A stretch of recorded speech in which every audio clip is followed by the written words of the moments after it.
السلام علیکم ورحمۃ اللہ وبرکاتہ۔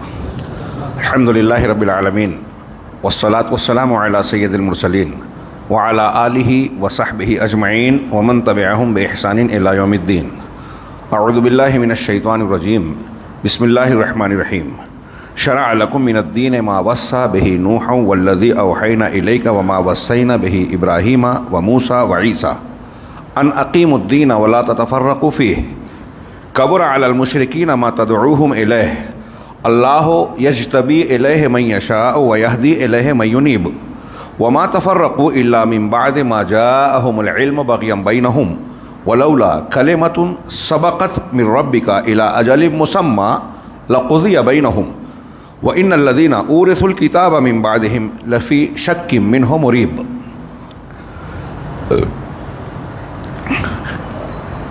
جمعیت اور جماعت اہل حدیث بیجاپور کے ذمہ داران، اس مسجد کے متولیان و ذمہ داران، علماء کرام، میرے بزرگوں، بھائیوں، اسلامی ماؤں اور بہنوں، بڑی سعادت کا احساس ہو رہا ہے کہ اللہ رب العالمین نے یہ توفیق ارزانی عطا فرمائی کہ آپ کے درمیان حاضر ہوں اور دین سے متعلق ہم کچھ باتیں کہیں سنیں۔ ظاہر سی بات ہے، ابھی آپ نے جو سنا، نظر اللہ امرأ سمع مقالتی ثم وعاها فأداها الى من هو افقہ منہ او کما قال، یہ اس فضیلت کا حصہ ہے۔ اللہ رب العالمین کے لیے اگر ہمارا یہ اکٹھا ہونا، کہنا سننا اخلاص کے ساتھ ہو تو یہ ہمارے دنیا اور آخرت میں یقیناً مفید ہوگا۔ رب العالمین سے دعا ہے کہ وہ ہمیں اخلاص دے، اور یہ اس کے دین کی برکت ہے کہ آپ مجھے اتنی عزت دے کر یہاں بات سن رہے ہیں، موقع دے رہے ہیں، مجھے پہچان رہے ہیں، میں آپ کے درمیان حاضر ہو رہا ہوں۔ یہ اللہ رب العالمین کے دین کی بے شمار برکتوں میں سے ایک برکت ہے۔ اس دین کے حوالے سے جب ہم یہاں اکٹھا ہوئے ہیں تو رب العالمین سے دعا کریں کہ پروردگار ہمیں اس دنیا میں دین کے مطابق جینے اور مرنے والا بنائے، اور ہمیں دنیا اور آخرت میں سعادت و کامیابی سے نوازے، اور ہم سب جس طرح یہاں اکٹھا ہوئے ہیں جنت الفردوس میں بھی رب العالمین ہمیں اکٹھا فرمائے۔ لیکن ایک بات اگر ہم عمومی طور سے کہیں کہ آج دنیا کے حالات کیا ہیں بشمول مسلمانوں کے، تو رب العالمین کا ایک فرمان سورہ انبیاء کی ابتدائی آیت ملاحظہ فرمائیں۔ اللہ نے فرمایا اقترب للناس حسابہم وہم فی غفلۃ معرضون، کہ لوگوں کے لیے ان کے حساب و کتاب کا وقت، قیامت کے دن جب جزا سزا کا معاملہ ہوگا، لوگوں کا حساب قریب آ گیا۔ کل ما ہوا آت فہو قریب، ہر وہ چیز جو آنے والی ہے وہ قریب ہے۔ 1000 سال کی عمر نوح بھی اگر ہمیں مل جائے تو یہ کوئی لمبی عمر نہیں ہے جو ختم ہونی ہی ہے۔ لمبی اسے کہیں گے جسے ختم نہیں ہونا ہے، وہ جنت ہے اور جہنم ہے، وہاں کی زندگی۔ تو ہمارا حساب قریب ہے۔ قیامت، اب قیامت تو کچھ دور ہوگی، ہماری موت اس سے پہلے آئے گی۔ وَمَن مَّاتَ قامت علیہ قیامتہ، کہ تو جو مر گیا اس کی قیامت قائم ہو گئی۔ صحیح مسلم کی ایک روایت ہے، ام المومنین حضرت عائشہ صدیقہ رضی اللہ تعالیٰ عنہ فرماتی ہیں کہ اعرابی اور دیہاتی اللہ کے رسول صلی اللہ علیہ وسلم کے پاس آتے اور سوال کرتے، یا رسول اللہ متی الساعہ، کہ اللہ کے رسول قیامت کب واقع ہوگی؟ فینظر الی احدث رجل منہم او الی احدث انسان منہم، تو اللہ کے رسول مجلس میں صلی اللہ علیہ وسلم مجلس میں سب سے کم عمر بچے اور انسان کی طرف دیکھتے اور اشارہ کر کے کہتے کہ ان یعش ھذا، اگر یہ بچہ زندہ رہا، لم یدرکہ الحرم، اسے بڑھاپا نہیں آئے گا، الا قامت قیامتکم، مگر تمہاری قیامت قائم ہو جائے گی۔ یہاں اس مجلس میں فرض کیجئے کہ وہ بچہ ہے، چھوٹا بچہ ہے، یہ اگر لمبی مدت زندہ رہا اور بڑھاپے تک گیا تو ہم پختہ عمر والے جتنے ہیں وہ اس دنیا سے جا چکیں گے، ہم جا چکیں گے۔ اللہ کے رسول صلی اللہ علیہ وسلم نے فرمایا کہ قیامت قائم ہو جائے گی۔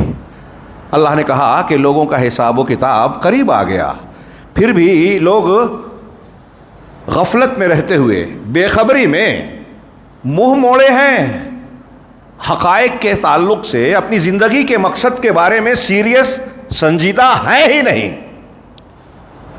ما یاتیہم من ذکر من ربہم محدث الا استمعوہ وہم یلعبون.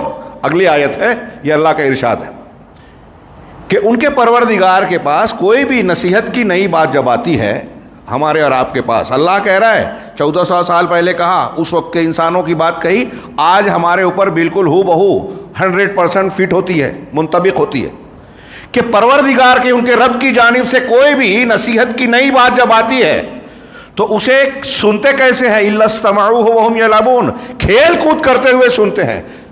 پھر سے وہ جملہ دہراؤں، سیریس ہے ہی نہیں، سنجیدہ ہے ہی نہیں.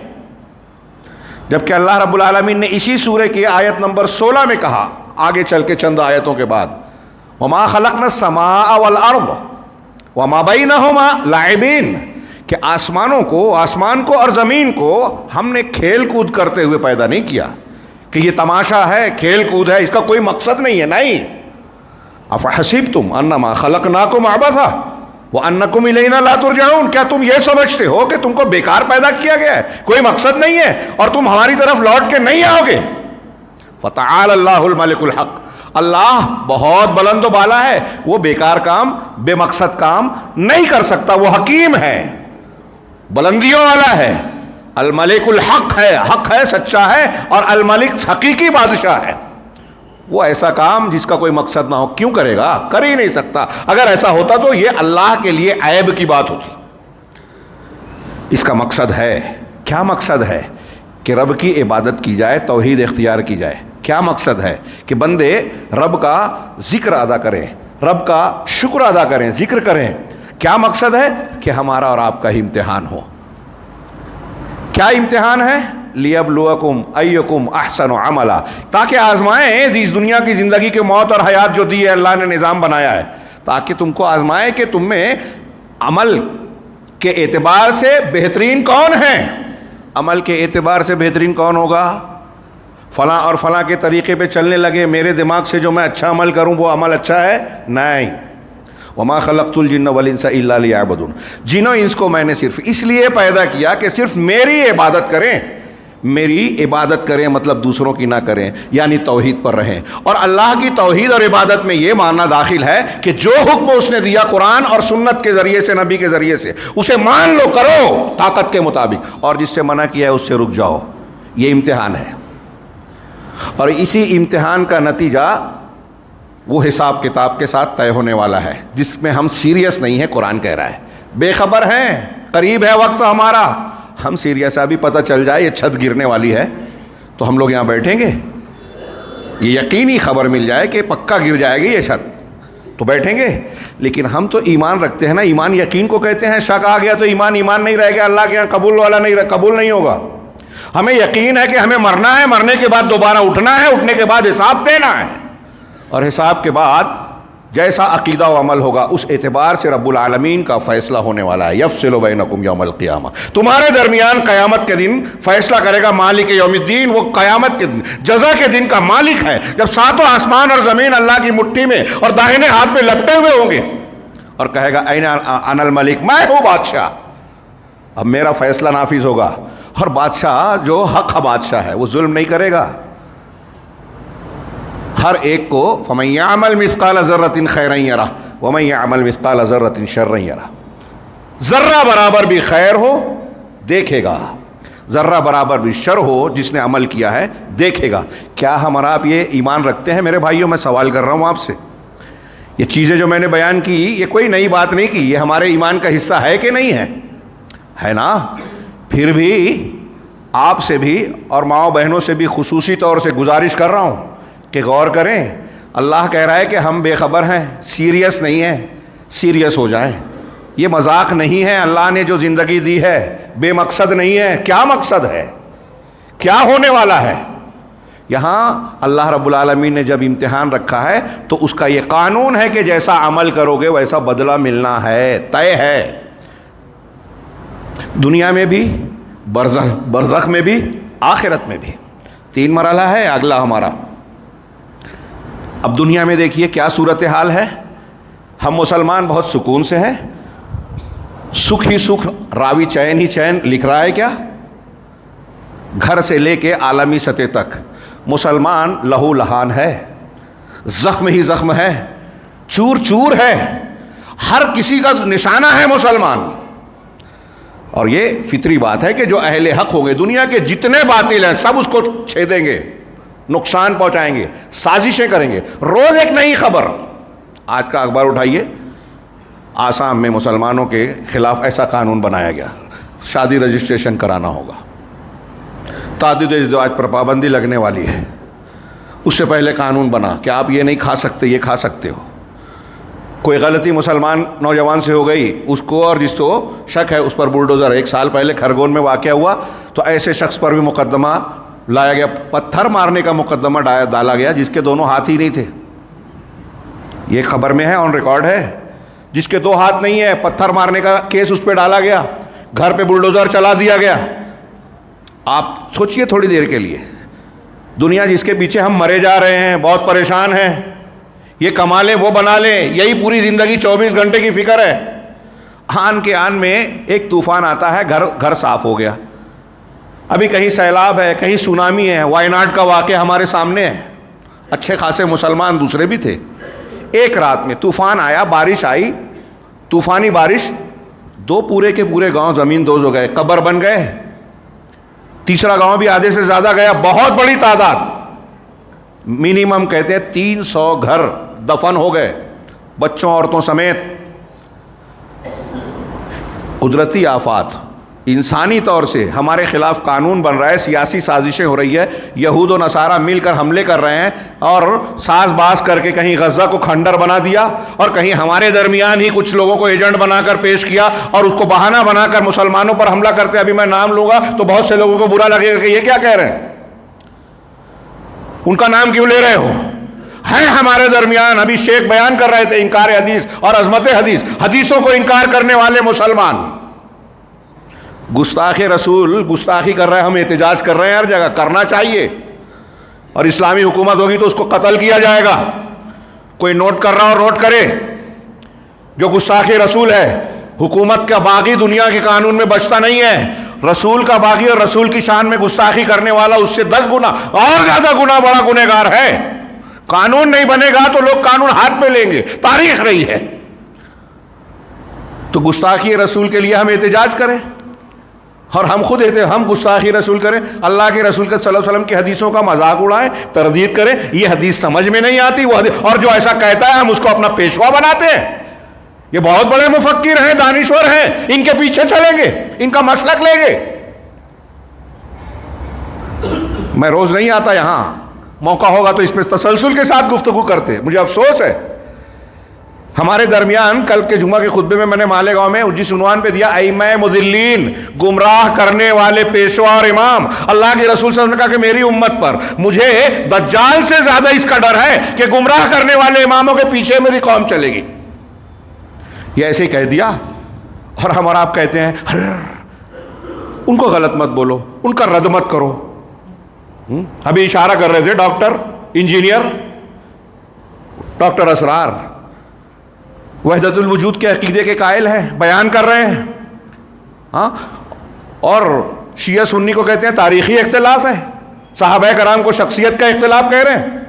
شخصیت نہیں, عقیدہ ہے ہمارا. اللہ نے جن کی تعریف کی ہے ان کو تعریف کو نہ ماننا کفر ہے, قرآن کا انکار ہے, الحاد ہے, بے دینی ہے. ہم ان کو پیشوا بنا رہے ہیں, ان کے پیچھے چل رہے ہیں. کوئی بول دے تو اس پہ برا, وہ صحابہ کو برا بولے, آپ کی پیشانی پہ بل نہیں آ رہا ہے, اور ہم ان کو کہہ دیں تو آپ کو بہت برا لگ رہا ہے. اپنے ایمان کا جائزہ لیجئے. متفقہ فیصلہ ہے قرآن و حدیث کی روشنی میں, ایک صحابی کو اگر کسی نے غلط سلط کہا, الحاد اور ملحدین کی طرف مثبت کی, وہ خود ملحد ہے, زندیق ہے. قرآن حدیث کے راویوں کو مجروح کر رہا ہے, چھوٹی بات نہیں ہے. اب ان کو سننے والے 1 کروڑوں, کچھ لوگ یہ بھی کہتے ہیں ارے ان کو لائک کرنے والے, سبسکرائب کرنے والے 1 لاکھ ہیں, تو کیا جس کے زیادہ تعداد ہوگی وہ صحیح ہے؟ آپ کے یہاں یہ معیار ہے؟ اللہ کے رسول نے کہا کہ 73 فرقے ہوں گے, 72 جہنم میں جائیں گے, جہنم کے راستے پہ, 1 جنت کے راستے پہ ہوگا. تو 72 زیادہ ہے یا 1؟ جس کی تقریر سننے والے سبسکرائب کرنے والے، ارے سازش کرنے والوں کو تو دکھایا جائے گا آپ کو کہ ان کو اتنے لائک کرتے ہیں، یہ تعداد اور ان چیزوں کو نہ دیکھیے۔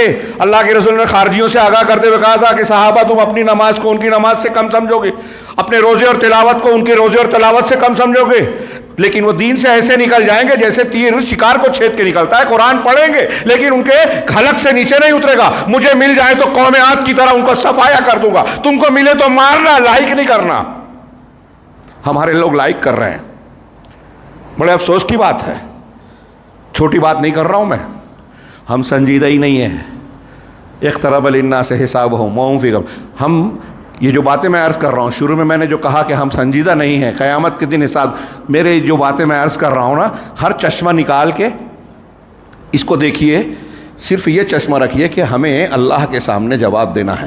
یہ دنیا ہم کو ایک چانس ملا ہے، مرد خواتین ماؤں بہنوں بھائیوں سب سے کہہ رہا ہوں، انتہائی اخلاص کا، ہمیں کسی سے دشمنی نہیں ہے، کوئی ڈاکٹر ہو کوئی انجینئر ہو، اگر وہ صحابہ کو وہ قرآن حدیث کو رد کریں گے تو ہم ان کا رد کریں گے، یہ ہمارا حق فرض ہے، نہیں کریں گے تو اللہ کے یہاں ہم پکڑے جائیں گے۔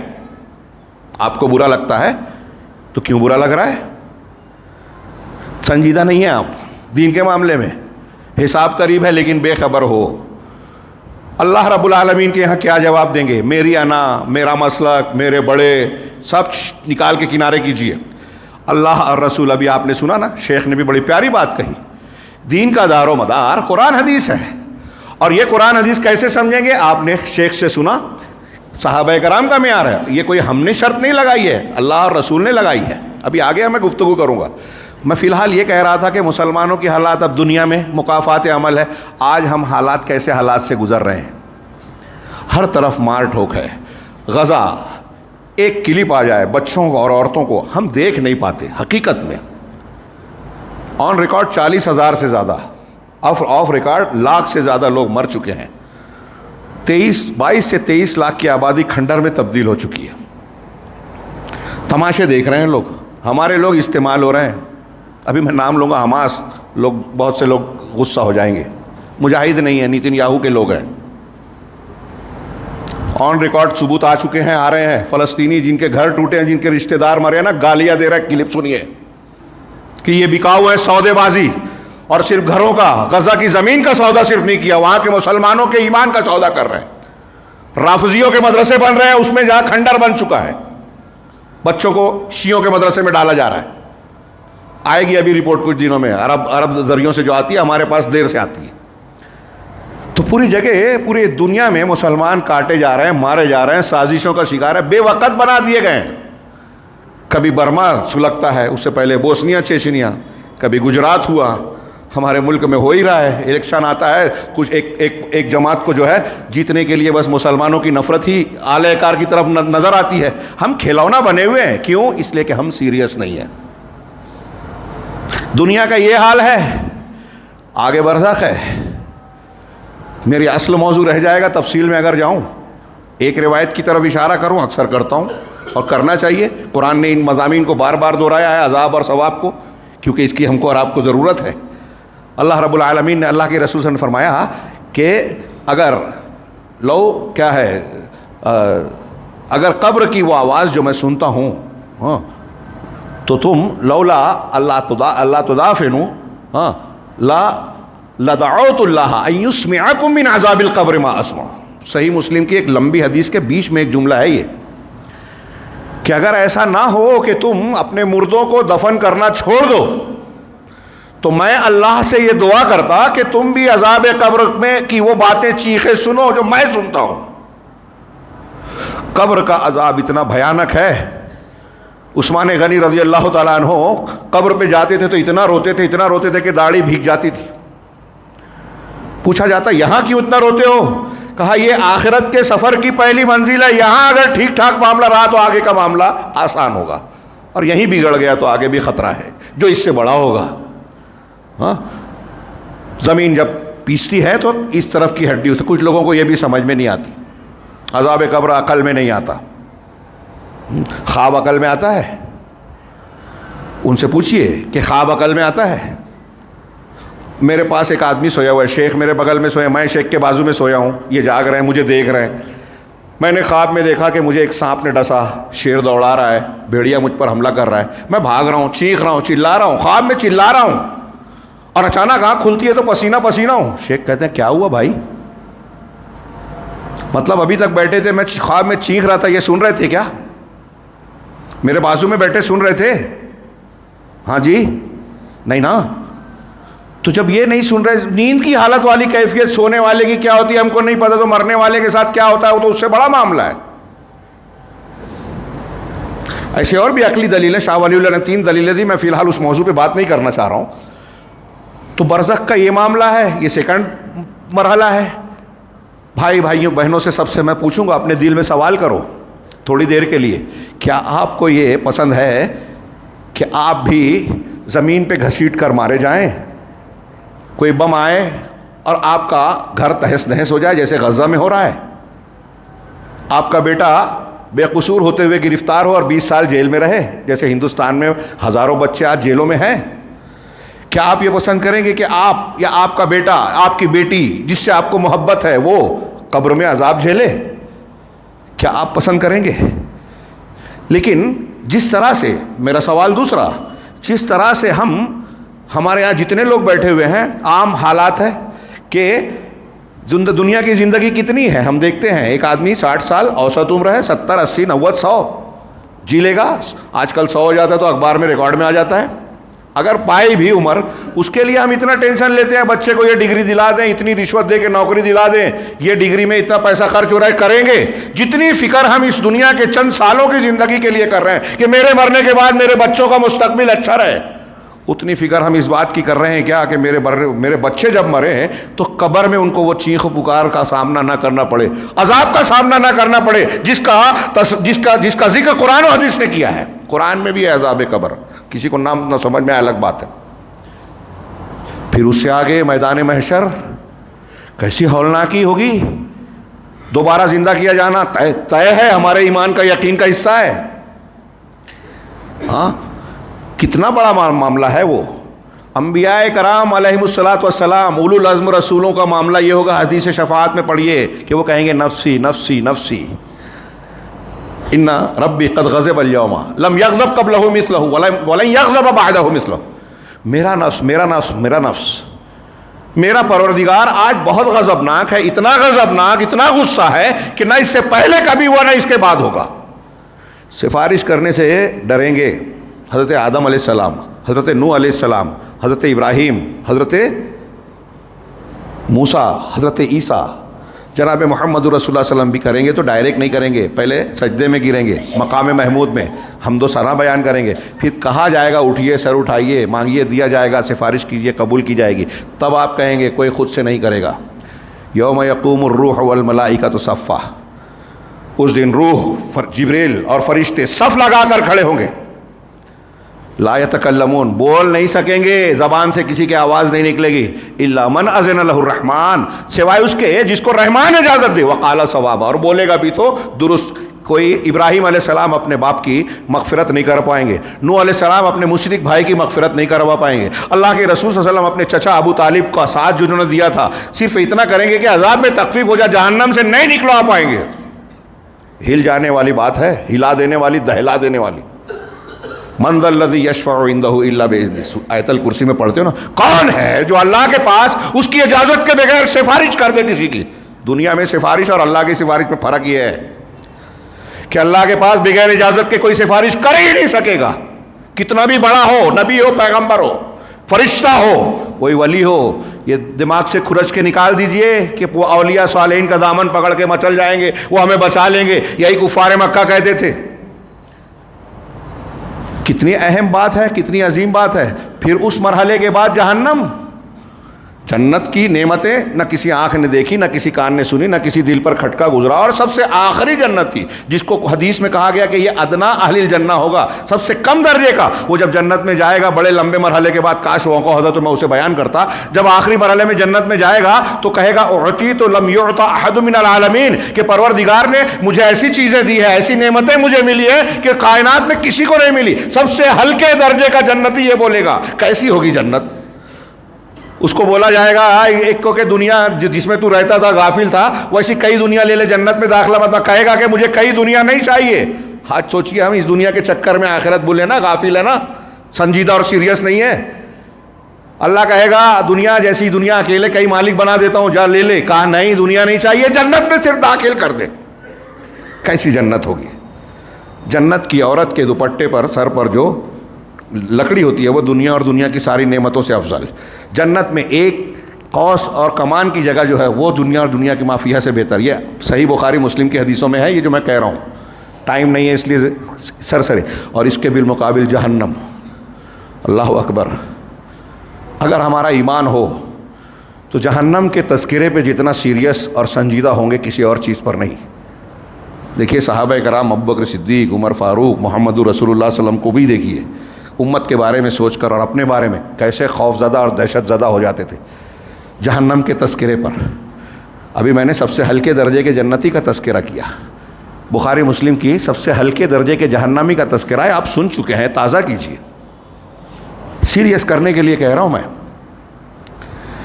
کہ ان احوان الناس عذابا یوم القیامہ لرجل یوضع فی اخمص قدمیہ جمرتان, کہ قیامت کے دن سب سے ہلکے عذاب والا قیامت کے دن وہ شخص ہوگا جس کے دونوں پیروں تلے, تالو کے نیچے, دو آگ کے شعلے ڈال رکھے جائیں گے, آگ کی جوتیاں پہنائی جائے گی. بعض روایتوں میں یہ صحیح مسلم اور بخاری میں ہے تھوڑے سے فرق سے. یغلی بہما دماغ ہو, وہ دو آگ کے شعلے جو رکھے جائیں گے اس سے اس کے دماغ کی ہڈی کھولے گی. آدمی سوچتا ہے, ابھی آپ سوچیں گے کہ ارے اتنا تو مر جائیں گے نا, اور عادت پڑ جائے گی. قرآن نے ان سب خیالات کو نکال دیا ہے, رد کر دیا ہے. وَيَأْتِيهِ الْمَوْتُ مِنْ كُلِّ مَكَانٍ وَمَا هُوَ بِمَيِّتٍ, سورہ ابراہیم میں کہا موت اس کے ہر طرف سے, بال بال روم روم سے موت آئے گی لیکن وہ مرے گا نہیں. موت کو پکارے گا, موت نہیں آئے گی.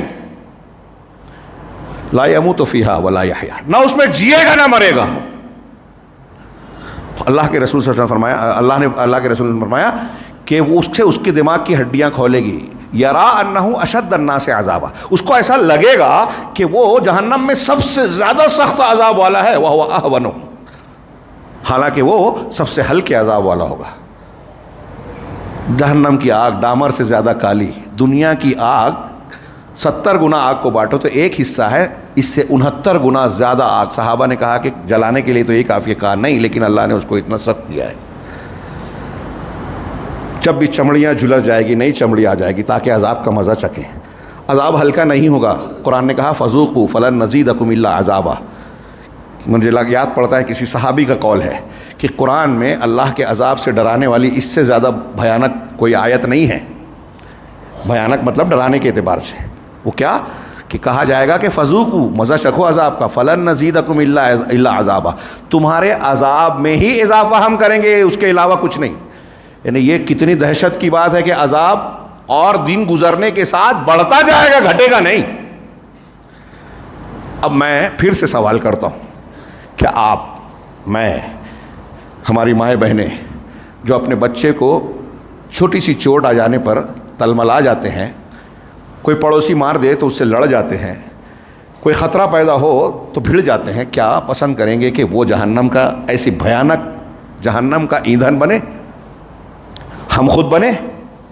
اللہ کریم ہے, وہ کہتا ہے یا ایھا الناس یا ایھا الذین آمنوا, اے ایمان والو, قوا انفسکم, ہاں اپنے آپ کو ڈراؤ, اپنے آپ کو بچاؤ, واہلیکم, اور اپنے اہل و عیال کو, بال بچوں کو بچاؤ. کس سے بچاؤ؟ نارا, آگ سے, جہنم سے, آگ سے بچاؤ. وہ آگ کون سی ہے؟ وقودھا الناس والحجارہ, جس کا ایندھن جلنے والے انسان ہوں گے اور پتھر بھی جلیں گے. تو ہم اور آپ کیا ہیں؟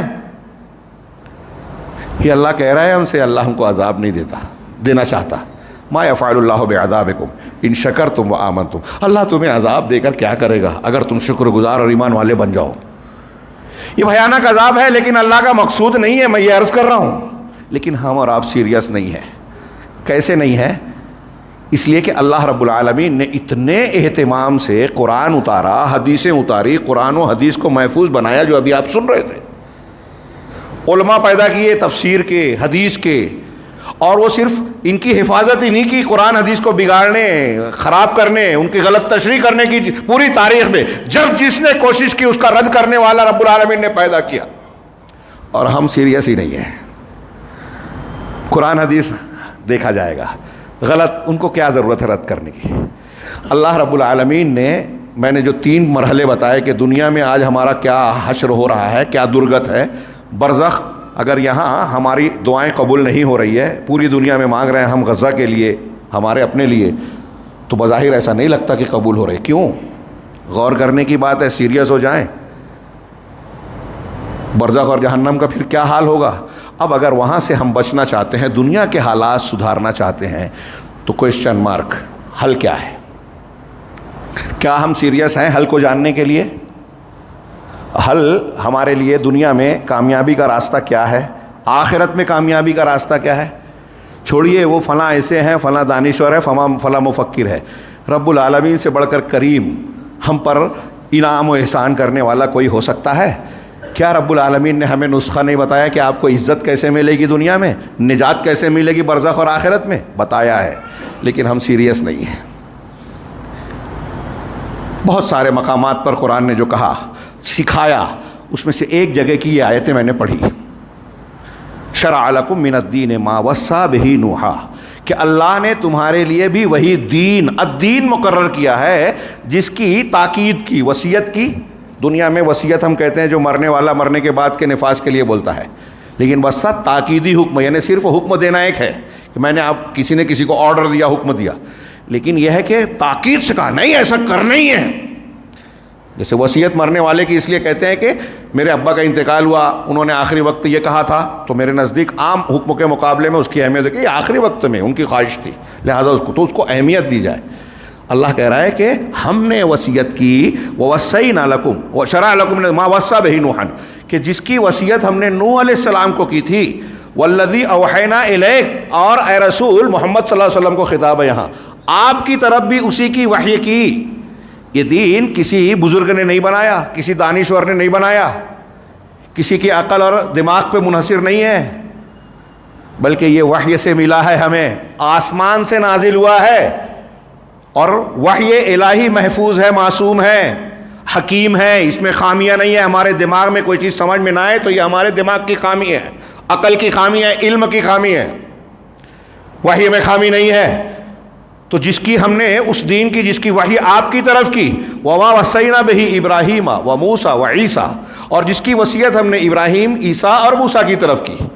نبی کریم صلی اللہ علیہ وسلم خاتم النبیین، خلیل الرحمن حضرت ابراہیم، پھر یہ جو 3 نام ہیں نوح، عیسیٰ، موسیٰ علیہ السلام، ان کو کہا جاتا ہے راجح قول کے مطابق کہ رسولوں میں اولو العزم رسول ہیں. تمام انبیاء انسانوں میں سب سے زیادہ اونچے درجے کے ہیں.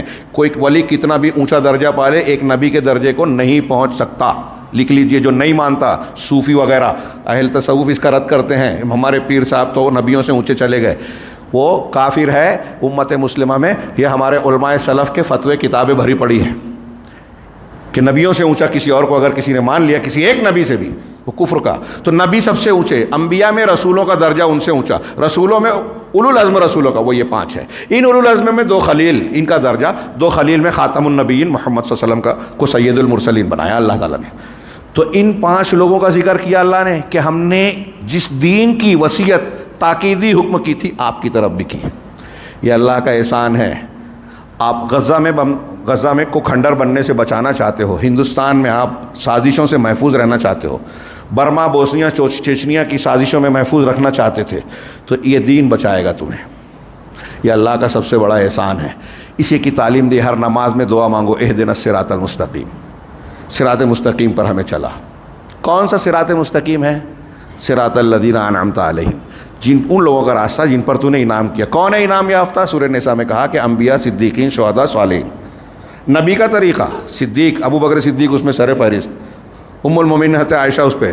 اب جو اس صدیق کو گالی دیتا ہے وہ قرآن کو نہیں مانتا، صراط مستقیم پہ چل ہی نہیں سکتا، رافضی.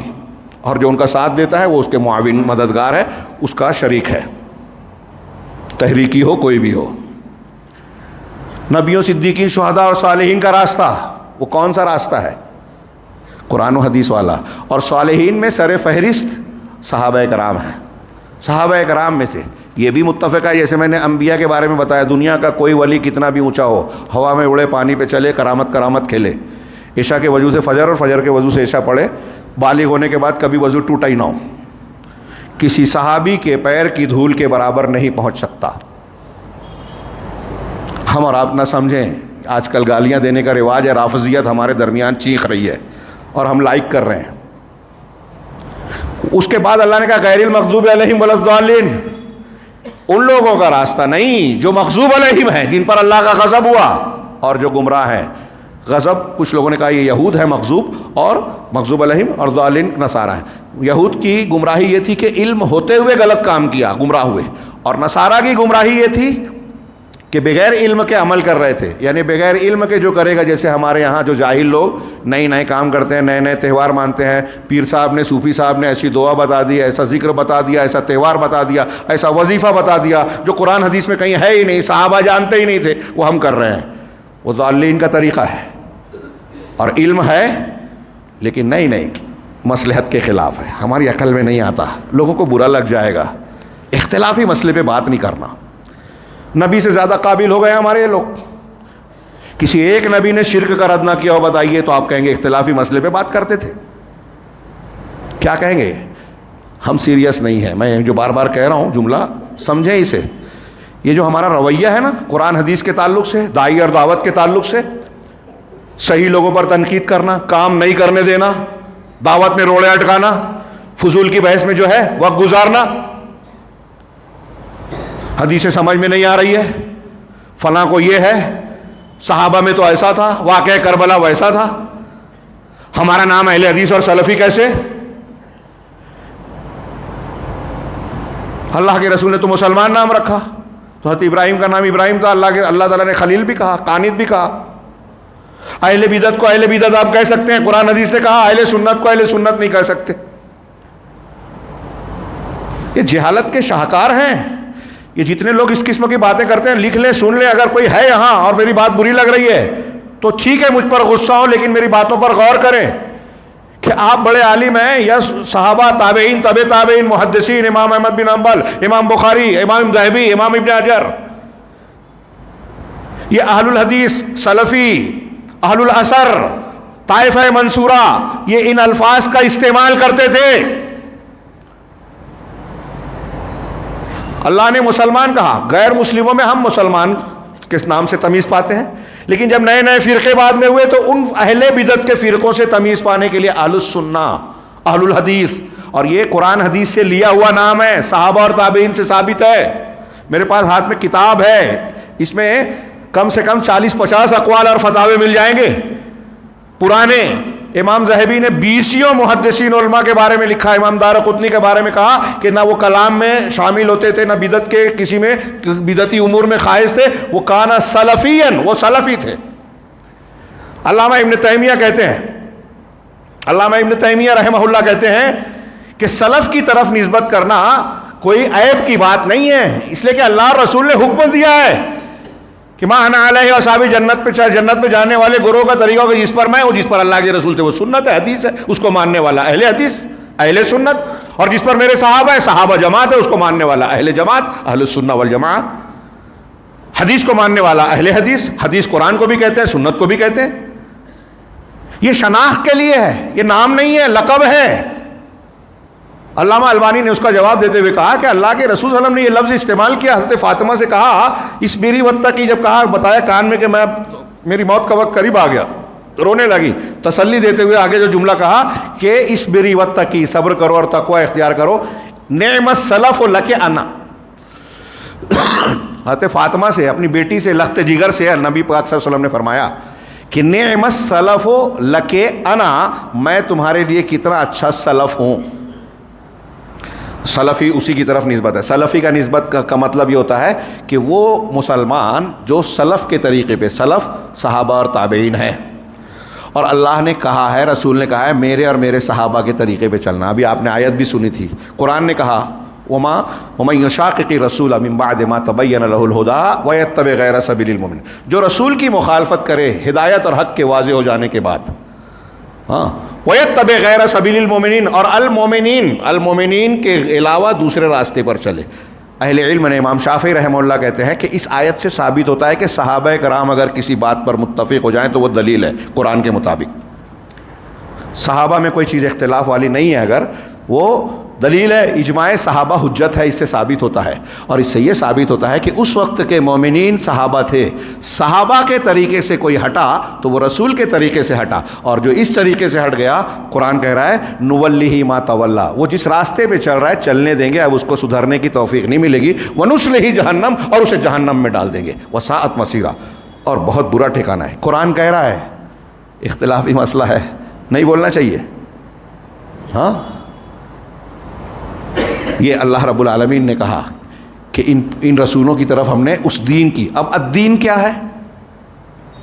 شرع لکم من الدین، یہ دین کی وصیت کی، اور کیا دین دے گے؟ کیا کہا؟ ان اقیموا الدین ولا تتفرقوا فیہ۔ سارے ان انبیاء اور تمام انبیاء کی یہ دعوت تھی کہ اقامت دین کریں۔ اقامت دین کا مطلب کیا ہے؟ میں پوچھ رہا ہوں آپ سے، کوئی بول سکتا ہے؟ ہمارے یہاں شیخ ابو العلا مودودی رحمہ اللہ نے اس کی تشریح کرتے ہوئے کہہ دیا کہ تمام انبیاء کا جو مقصود اصلی مقصد تھا وہ یہ تھا کہ اسلامی حکومت قائم کریں۔ کیا یہ جملہ صحیح ہے؟ شیخ رحمہ اللہ کتنے بڑے بھی دانشور ہوں، کوئی کتنا بھی بڑا عالم ہو، ہمارے لیے معیار کیا ہے؟ اقامت دین۔ اگر یہ مان لے کہ چلیے صحیح ہے، تو اب اللہ نے ان 5 نام لیے، 5، ان میں سے کتنے لوگوں نے اقامت حکومت کی بتائیے؟ جناب محمد رسول اللہ صلی اللہ علیہ وسلم کی حکومت قائم ہوئی ان 5 میں سے، مطلب باقی 4 نے اقامت دین کا کام کیا نہیں۔ اور جب آپ نے غلط تشریح کی تو نتیجہ کیا نکلا؟ ان کی تحریروں میں دیکھیے، ان کی ہے سید قطب صاحب کی، اللہ ان کو معاف کرے، لیکن ہم ان غلطیوں کو جان کے اگر اس کو مان رہے ہیں تو ہم گنہگار ہوں گے۔ وہ یہاں تک کہہ گئے کہ کچھ انبیاء کرام اپنے مشن میں کامیاب نہیں ہوئے، کچھ کامیابی کے قریب تک پہنچ گئے لیکن کامیاب نہیں ہو پائے۔ ان کی تحریروں میں ہے، ضرورت پڑے گی تو آپ لے سکتے ہیں، حوالے بھی، کتابیں بدرج ہے، بہت بھرپور لکھی ہوئی ہے۔ انبیاء کو غلط قرآن کا معنی کیا، تو اقامت دین کا مطلب کیا ہے؟ میرے ہاتھ میں علامہ ابن کثیر رحمہ اللہ کی شرح کا زیروکس ہے، اس کی جو شرح انہوں نے کی اور دوسرے مفسرین نے کی ہے، اٹھا کے دیکھ لیجئے، میں اگر وہ کرنے لگوں گا، عبارت پڑھوں گا، بہت وقت لگے گا۔ انہوں نے کہا کہ جو اللہ نے عقیدہ دیا، وحی سے اتارا نا الدین کو، جو عقیدہ دیا، احکام دیے، اعمال دیے، عبادات دی، حلال اور حرام دیا، اس کو تم نافذ کرو۔ اب نافذ کیسے کرو گے؟ فرض کیجئے کہ میں بہت غریب آدمی ہوں، فرض کیجئے میں غریب، مطلب پیسے نہیں ہیں میرے پاس، میں زکوٰۃ دے نہیں سکتا اور نہیں دیا میں نے، تو آپ شیخ آ کے مجھ کو گردن پکڑیں گے کہ بھائی تو مولوی ہو گیا، قرآن حدیث جانتا ہے اور زکوٰۃ دیتا نہیں ہے، بولیں گے؟ آپ بولیں گے؟ میں غریب آدمی ہوں تو آپ مجھ پر یہ کہ اللہ نے تو کہا ہے نا اقیموا الصلاۃ وآتوا الزکوٰۃ، زکوٰۃ ادا کرنا رکن اسلام ہے اور تم دیتے نہیں ہو۔ تو مجھ سے، میں سوال کر رہا ہوں آپ سے، پبلک سے، کہ کیا آپ مجھے، غریب آدمی ہوں یا کوئی بھی غریب آدمی ہے، ایک بیچارہ آٹو رکشہ چلاتا ہے، مزدوری کرتا ہے، روز کنواں کھودتا ہے، پانی پیتا ہے، اس کے پاس بچتا ہی نہیں ہے، بیمار پڑ گیا، آپریشن آ گیا تو اس سے مدد لینا پڑتی ہے، تو کیا آپ اس سے یہ کہیں گے کہ زکوٰۃ رکن اسلام ہے، اس پر عمل کرو، زکوٰۃ دو؟ کہیں گے؟ سوچنا پڑ رہا ہے آپ لوگوں کو؟ شک ہے کیا؟ میرے سوال کچھ مشکل ہے کیا؟ نہیں نا۔ مطلب یہ کہ جو طاقت نہیں رکھتا اس پر زکوٰۃ فرض ہوگی کیا؟ نہیں ہوگی۔ تو اقامت دین بھی جس کی جتنی طاقت ہے اتنی فرض ہوگی، اور اس کی دلیل کیا ہے؟ اقامت دین، دین کو قائم کرنا، اور دین کی بنیاد توحید ہے۔ ابھی آپ نے سنا، بار بار سنا۔ یا دین کی تشریح کے لیے میں اشارہ کروں، وقت نہیں ہے کہ پوری حدیث بیان کروں، حدیث جبرائیل کے نام سے مشہور ہے، صحابہ کے بیچ میں حضرت عمر بن خطاب رضی اللہ تعالیٰ عنہ راوی ہیں، حضرت جبرائیل تشریف لائے ایک آدمی کے بھیس میں، حضرت عمر کہتے ہیں کہ ایسا آدمی تھا جس پہ ہم میں سے کوئی پہچانتا بھی نہیں تھا، اور اس کے کپڑے لباس پر کوئی سفر کا نشان بھی نہیں تھا۔ یعنی ہم میں سے پہچانتا نہیں تھا، مطلب مدینہ کا نہیں تھا تو باہر کا ہونا چاہیے، باہر کا ہوتا تو سفر کا نشان ہوتا، ایسا بھی نہیں تھا۔ اللہ کے رسول صلی اللہ علیہ وسلم کے سامنے دو زانو ہو کے بیٹھ گئے، سوالات کیے۔ آپ نے سنا ہوگا یہ حدیث بہت بار، نہیں سنی تو سنیے، پڑھیے۔ ایمان کیا ہے؟ پہلا سوال اسلام کیا ہے، دوسرا سوال ایمان کیا ہے، تیسرا سوال احسان کیا ہے، چوتھا سوال قیامت کب ہوگی، پانچواں سوال قیامت کے علامتیں کیا ہے۔ پہلے سوال کے جواب میں اللہ کے رسول نے کہا اسلام جو 5 ارکان ہیں، شہادتین کے ساتھ نماز، روزہ، حج، زکوٰۃ، یہ 5 چیزیں بیان کی۔ ایمان کے جواب میں اس نے کہا سچ کہا، پھر اس کے بعد وہ کہا ایمان کیا ہے، تو کہا ایمان یہ ہے، اللہ پر ایمان، فرشتوں پر، کتابوں پر، رسولوں پر، یوم آخرت پر، تقدیر کے بھلے برے پر، یہ 6 چیزوں کو ایمان میں بیان کیا۔ پھر پوچھا احسان کیا ہے، کہا تم احسان یہ ہے کہ تم اس طرح اللہ کی عبادت کرو کہ تم اسے دیکھ رہے ہو، یا یہ کہ وہ تمہیں دیکھ رہا ہے۔ کہا قیامت کب ہوگی، تو کہا پوچھنے والے سے زیادہ، جسے پوچھنے والے کو، مسئول کو پوچھنے والے سے، جس سے سوال کیا گیا ہے وہ پوچھنے والے سے زیادہ نہیں جانتا، انہیں میں بھی نہیں جانتا، آپ بھی نہیں جانتے، اللہ کے پاس ہے یہ علم، عالم الغیب کیسے ہو سکتے ہیں۔ پھر سوال کیا کہ علامتیں کیا ہے، تو اللہ کے رسول نے اس کے کچھ جواب دیے کہ تم دیکھو گے کہ ننگے سر، ننگے پیر، گنوار قسم کے لوگ، ننگے بدن، جو بڑے اونچی اونچی عمارتیں بنائیں گے، اور ماں اپنی مالکہ کو جنے گی۔ کئی تشریح کی اس میں کہ بھائی جن بچیوں کو پیدا کر کے پالا پوسا بڑا کیا، وہ حکم چلائے گی بڑی ہو کے اپنی ماں پر۔ یہ قیامت کی نشانیوں میں سے بیان کیا گیا، اور بہت سے تشریح ہے۔ تو انہوں نے کہا صحیح کہا، اس کے بعد چلے گئے۔ کچھ دنوں کے بعد یا بعد میں اللہ کے رسول صلی اللہ علیہ وسلم نے حضرت عمر سے پوچھا کہ جانتے ہو وہ جو سوال کرنے والے آئے تھے کون تھے؟ تو کہا اللہ اور رسول بہتر جانتے ہیں۔ تو آپ نے کہا کہ وہ جبرائیل تھے، اتاکم لیعلمکم دینکم۔ دماغ میں رکھیے کہ یہ جبرائیل کیوں آئے تھے، تاکہ تم کو، تمہارے پاس اس لیے آئے تھے کہ تم کو تمہارا دین سکھائیں۔ اس اعتبار سے اس حدیث کو کہتے ہیں کہ یہ ایک حدیث دین کی تمام چیزوں کو گھیرے ہوئے ہے۔ غور سے دیکھیں، آپ سوچیں گے کہ اس میں طہارت کا بیان، یہ نماز ہے نا، اب نماز کی شرط ہے غسل، وضو، خواتین کے لیے حیض سے پاک ہونا، نفاس کی گندگی نہ ہونا، نماز روزے دونوں کے لیے شرط ہے، تو پاکی بھی آ گئی اس میں، اور اس سے متعلقہ ایسے آپ جتنے احکام ہیں تفصیل میں جائیں گے نا تو اس حدیث میں ساری چیزیں آ گئی۔ یہ ہے دین، اور اب یہ دین جو محمد رسول اللہ صلی اللہ علیہ وسلم کو دیا گیا، اسے قائم کرنا۔ اب قائم کرنا، آپ حکومت میں قائم کر سکتے ہو کیا؟ اگر طاقت ملے گی تو وہ بھی کریں گے، جیسے زکوٰۃ کی طاقت ہوگی تو زکوٰۃ دیں گے۔ اگر ہماری طاقت نہیں ہے تو جتنا ہم کر سکتے ہیں اتنے کے مکلف ہے، اتنا اللہ ہم سے سوال کرے گا۔ ہمارے نوجوان جو جذباتی ہیں اگر وہ یہاں ہوں تو سنیں، کچھ لوگ آگے کہتے ہیں کہ قرآن و حدیث میں یہ بھی تو ہے، یہ بھی تو ہے، یہ بھی تو ہے، ہتھیار اٹھاؤ، مسلمانوں پر ظلم ہو رہا ہے۔ مکہ میں ہوتا تھا، آپ نے اس وقت اٹھایا، اجازت ہی نہیں تھی، خودکشی کرنے کے لیے نہیں کہا قرآن حدیث نے، مسلمانوں کو نقصان۔ یہ حماس نے پہلا حملہ کیا، اس کے بعد آپ کتنے یہودیوں کو مار رہے ہیں آج، لیکن کتنے میں بے گناہ عام شہری مر رہے ہیں، بچے مر رہے ہیں، عورتیں مر رہے ہیں، دوائیں روک دی گئی، غذائیں روک دی گئی۔ کیا حال ہے؟ کیا اسے آپ اسلامی جنگ کہیں گے؟ نہیں، یہ یہودیوں کی منصوبہ بندی کا حصہ ہے، یہ جو غزہ پر حملہ قبضہ کرنا چاہتے ہیں، اس لیے کہ غزہ کے سمندر میں گیس کے ذخیرے کی معلومات ہوئی، فرانس وغیرہ نہ لے لے میں یہ لینا چاہتے ہیں۔ دکھاوا دوسرا ہے، ڈرامہ چل رہا ہے۔ تو اقامت دین میں عرض کر رہا تھا، اب اس کو میں کہہ رہا ہوں تو کچھ لوگوں کی سمجھ میں نہیں آئے گا کہ بھئی ہم کو یہ طاقت نہیں ہے تو نہیں۔ ان انبیاء نے کتنا کیا؟ حضرت ابراہیم علیہ السلام کو اللہ کہہ رہا ہے کہ دین کو قائم کرو اور اس میں پھوٹ مت ڈالو۔ اس حکم پر حضرت ابراہیم علیہ السلام نے عمل کیا کہ نہیں کیا؟ غور کیجئے۔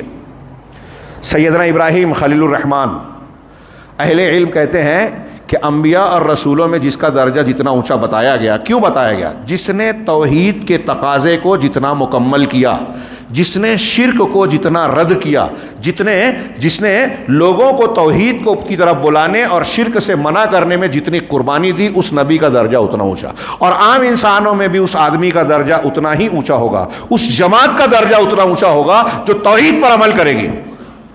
اور روئے زمین پر میں اکثر کہتا ہوں، اس پر غور کیجئے گا نوجوان، چھوٹی بات نہیں ہے اور غلط بھی نہیں ہے کہ آج کی تاریخ میں جماعتوں میں، گروہوں میں، سلفی جماعت، اہل الحدیث جماعت توحید پر جتنی محنت کرتی ہے، شرک کو جس طرح رد کرتی ہے، دوسروں کی مخالفت کی پرواہ کیے بغیر، حملوں کو جھیلتے ہوئے، کوئی دوسری جماعت کوئی دوسرا گروہ نہیں کرتا. یہ انبیاء کا طریقہ ہے اور دعوت کا تبلیغ کا منہج کا صرف یہ ایک حصہ کافی ہے اس جماعت کے لیے کہ سعادت مند ہے. اللہ رب العالمین ہمیں اس پر قائم رکھے, کسی فخر اور گھمنڈ میں مبتلا نہ کرے.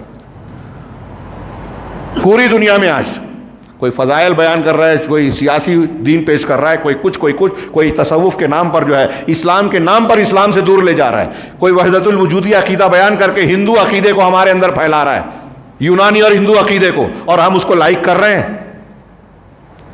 پھر سے واپس جملہ وہ بولتا ہوں, یہ جو میں جو بیان کر رہا ہوں نا, یہ میرے بھائیوں کسی کو برا لگ رہا ہے, یقین جانیے اللہ گواہ ہے, اللہ اگر میرے اندر ہو تو اس کو صاف کرے. کسی کا بغض اناد اور جماعتی یا گروہی تعصب کی بنیاد پر نہیں, یہ ہماری ہدایت کا سامان ہے. الدین یہ اللہ کی سب سے بڑی نعمت ہے. اللہ نے اتنے اہتمام سے ہم کو کہا کہ اپنے آپ کو جہنم سے بچاؤ, یہ الدین کو اختیار کرو. ہم سیریس ہی نہیں ہیں, وہ بچانا چاہتا ہے, ہم بچنا چاہتے ہی نہیں ہیں. اللہ کے رسول نے کہا کہ میری اور تمہاری مثال ایسی ہے, صحیح مسلم کی حدیث, کہ ایک آدمی آگ کو جلا رہا ہے, پرندے پروانے اس میں گر رہے ہیں, وہ انہیں روک رہا ہے. تم بھی ایسے ہی ہو, جہنم کی آگ میں گرنا چاہتے ہو, کودنا چاہتے ہو, میں تمہاری کمر پکڑ کے تم کو روک رہا ہوں, تم میرا ہاتھ چھوڑا کے گرنا چاہتے ہو. قرآن حدیث ماننا ہی نہیں چاہتے, اپنی چلاتے ہو.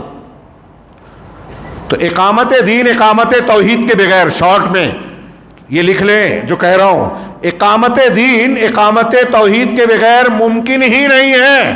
اور جس دین میں توحید نہیں ہے وہ دین نہیں ہے, وہ انبیاء کا دین نہیں ہے. اب آپ کہتے ہو کہ میلاد پڑھو کہ نہ پڑھو, فاتحہ پڑھو کہ نہ پڑھو, شرک کرو کہ بدعت کرو, ایک ہو جاؤ.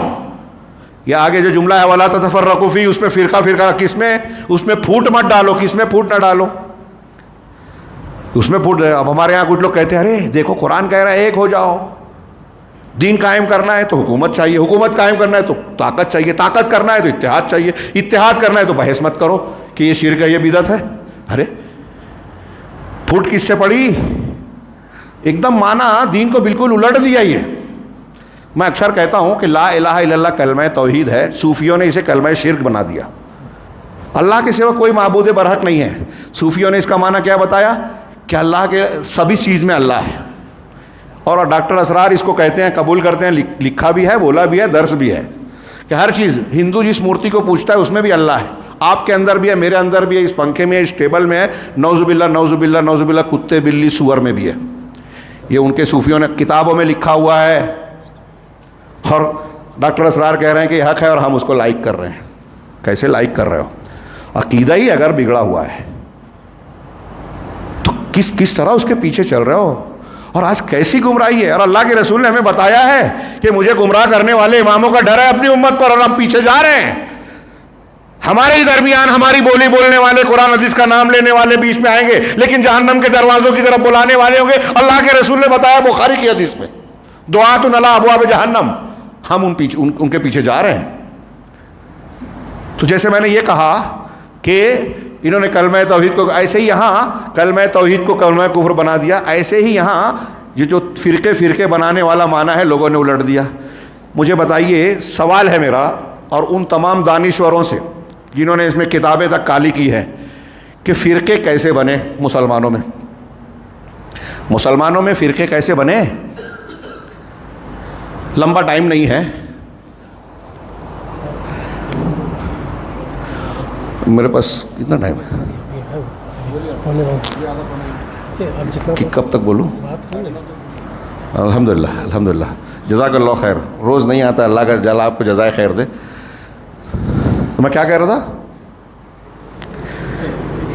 ہاں انہوں نے یہ جو فرقے کیسے بنے, تو ان شارٹ مختصر جواب اس کا یہ ہے. اور یہ جو میں کہہ رہا ہوں یہ پوری تفصیل سے بیان کر سکتا ہوں, کئی تقریروں میں بیان کیا ہے. سلف نے لکھا ہے کہ فرقہ بنتا ہے بدعات سے. قرآن حدیث والا صراط مستقیم ہے, دھیان سے, قرآن حدیث والا راستہ صراط مستقیم ہے, جنت میں لے جانے والا. اب اس راستے سے جہاں تھوڑا سا ہٹا آدمی تو صراط مستقیم سے ہٹ گیا, نیا اصول بنایا, بدعت اختیار کی. دیکھیے دو فرق ہے. ایک ہوتا ہے کہ صحیح راستے پر, صحیح منہج اور عقیدے پر قائم آدمی سے غلطی ہو جائے. ایک اہل حدیث ہے, اس سے اخلاقی غلطی ہو جائے, وہ غلطی ہے، اس سے ہم ناراضگی کا مظاہرہ کریں گے، روکیں گے، اصلاح کریں گے. شراب پی لیا، چوری کر لی، گالی دے دیا، غیبت کی، سمجھائیں گے اس طرح کے گناہ کیا، لیکن اس سے دشمنی نہیں کی جائے گی. لیکن اگر ایک آدمی کا عقیدہ غلط ہے، منہج غلط ہے، اس سے دوستی نہیں کی جائے گی. ولا اور برا کا توحید سے جڑا ہوا یہ عقیدہ ہے. پڑھیے علماء سے، یہ توحید کا حصہ ہے کہ کس سے دوستی کرنا جائز ہے، کس سے نہیں جائز ہے. لا تجد قوما، یہ قرآن کہتا ہے، لا تجد قوما یؤمنون باللہ والیوم الآخر. بہت غور سے یہ آیت اور اس کی مختصر تشریح سنیے، اس میں پوری تقریر کرنا چاہیے، لمبی چوڑی تفصیل کی ضرورت ہے. کہ قرآن کہتا ہے سورہ مجادلہ میں، لا تجد قوما یؤمنون باللہ والیوم الآخر یوادون من حاد اللہ ورسولہ، کہ آپ کسی ایسے قوم کو نہیں پائیں گے جو اللہ پر اور آخرت کے دن پر ایمان رکھتے ہوں. اللہ کو ماننے والے اور آخرت کو ماننے والے، قرآن کہہ رہا ہے، میں نہیں، ہاں، کہ وہ ان لوگوں سے محبت کریں، یوادون، ان لوگوں سے محبت کریں جو اللہ اور اس کے رسول کی مخالفت کرتے ہیں. پوائنٹ نوٹ کیجئے، قرآن کا یہ لفظ کیا کہہ رہا ہے؟ جو اللہ اور رسول کی مخالفت کر رہا ہے اس سے دوستی نہیں ہوگی. آپ کہہ رہے ہو اتحاد کرو. ایک آدمی بدعت کر رہا ہے، ایک آدمی کہہ رہا ہے کہ اللہ کے اسماء و صفات کو میں نہیں مانتا. ہمارے یہاں ایک جماعت کہتی ہے کہ اللہ تعالیٰ عرش پر مستوی نہیں ہے، اللہ ہر جگہ ہے. اشعری، ماتوریدی اور ان کے ماننے والے احناف، صوفی. اب آپ کہتے ہیں اعتراض مت کرو، میٹھی میٹھی بات کرو، فضائل بتاؤ، سونے کے آداب، کھانے کے آداب، چلنے کے آداب. آپ کتنے بھی آداب پہ عمل کر لیجئے. قرآن نے اپنے رسول محمد صلی اللہ علیہ وسلم کو خطاب کر کے کہا کہ اگر آپ بھی شرک کریں گے تو سارے عمل برباد ہو جائیں گے. لئن اشرکت لیحبطن عملک. ہل جانا چاہیے ایک مسلمان کو اگر سیریس ہو. اگر جہنم کو مانتا ہو اور اپنے آپ کو، اپنے بچوں کو جہنم سے بچانا ہے تو اس میں سیریس بنیے کہ اپنے آپ کو اور اپنے بچوں کو شرک سے بچائیں. کوئی کتنا بھی اونچا آدمی ہو، اگر اس کی دعوت میں شرک ہے تو وہ ہمارا پیشوا نہیں ہو سکتا، بلکہ اس سے محبت جائز نہیں ہے. قرآن کہہ رہا ہے کہ اللہ اور اس کے رسول کے دشمنوں سے آپ محبت نہیں کر سکتے اگر آپ اللہ آخرت کے دن پر ایمان رکھتے ہیں. وَلَوْ كَانُوا آبَاءَهُمْ أَوْ إِخْوَانَهُمْ أَوْ کیا ہے، وَلَوْ كَانُوا آبَاءَهُمْ أَوْ أَبْنَاءَهُمْ أَوْ إِخْوَانَهُمْ أَوْ عَشِيرَتَهُمْ، کہ اگر وہ اللہ اور اس کے رسول کے مخالف ہیں، بدعتی ہیں، شرک کر رہے ہیں، تو ہمیں محبت نہیں ہو سکتی، چاہے باپ ہوں، بیٹے ہوں، بھائی ہوں، خاندان کے بیوی ہو، شوہر ہو. ہمارے یہاں طلاق ہوتا ہے دنیا کے معاملے پر.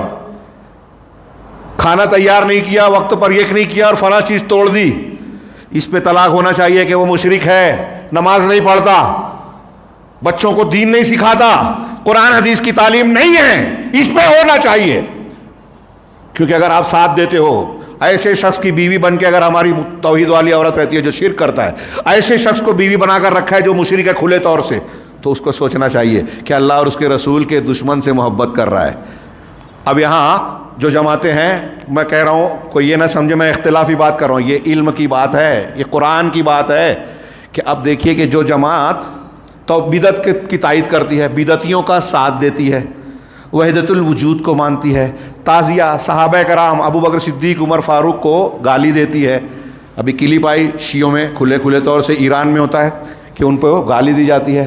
ابو بکر، عمر، عائشہ، حفصہ رضی اللہ عنہم ان کو گالیاں دیتے ہیں. تو جو ان کے یہ بدعت ہے کہ نہیں، اللہ اور اس کے رسول کی مخالفت ہے کہ نہیں. حضرت خالد بن ولید نے حضرت عبد الرحمن بن عوف سے بحث کر لی تھی. اللہ کے رسول اللہ نے یہ پوچھا نہیں کہ اس کی کون صحیح کون غلط ہے. حضرت خالد بن ولید کو ڈانٹ کر کہا کہ تم ان سے بحث کرتے ہو. یہ جو حدیث کہا کہ اللہ کی قسم، اس ذات کی قسم جس کے ہاتھ میں میری جان ہے، اگر یہ تو ان میں سے جو لوگ سابقون الاولون ہیں، انہوں نے ایک مد اور آدھا مد، سمجھانے کے لیے کہوں کہ 1 کلو آدھا کلو اللہ کے راستے میں جو اناج خرچ کیا ہے، آپ لوگ بعد کے لوگ اگر احد پہاڑ کے برابر سونا بھی خرچ کر دو تو اس کے برابر نہیں ہوگا. کیا شان ہے، کیا مقام ہے.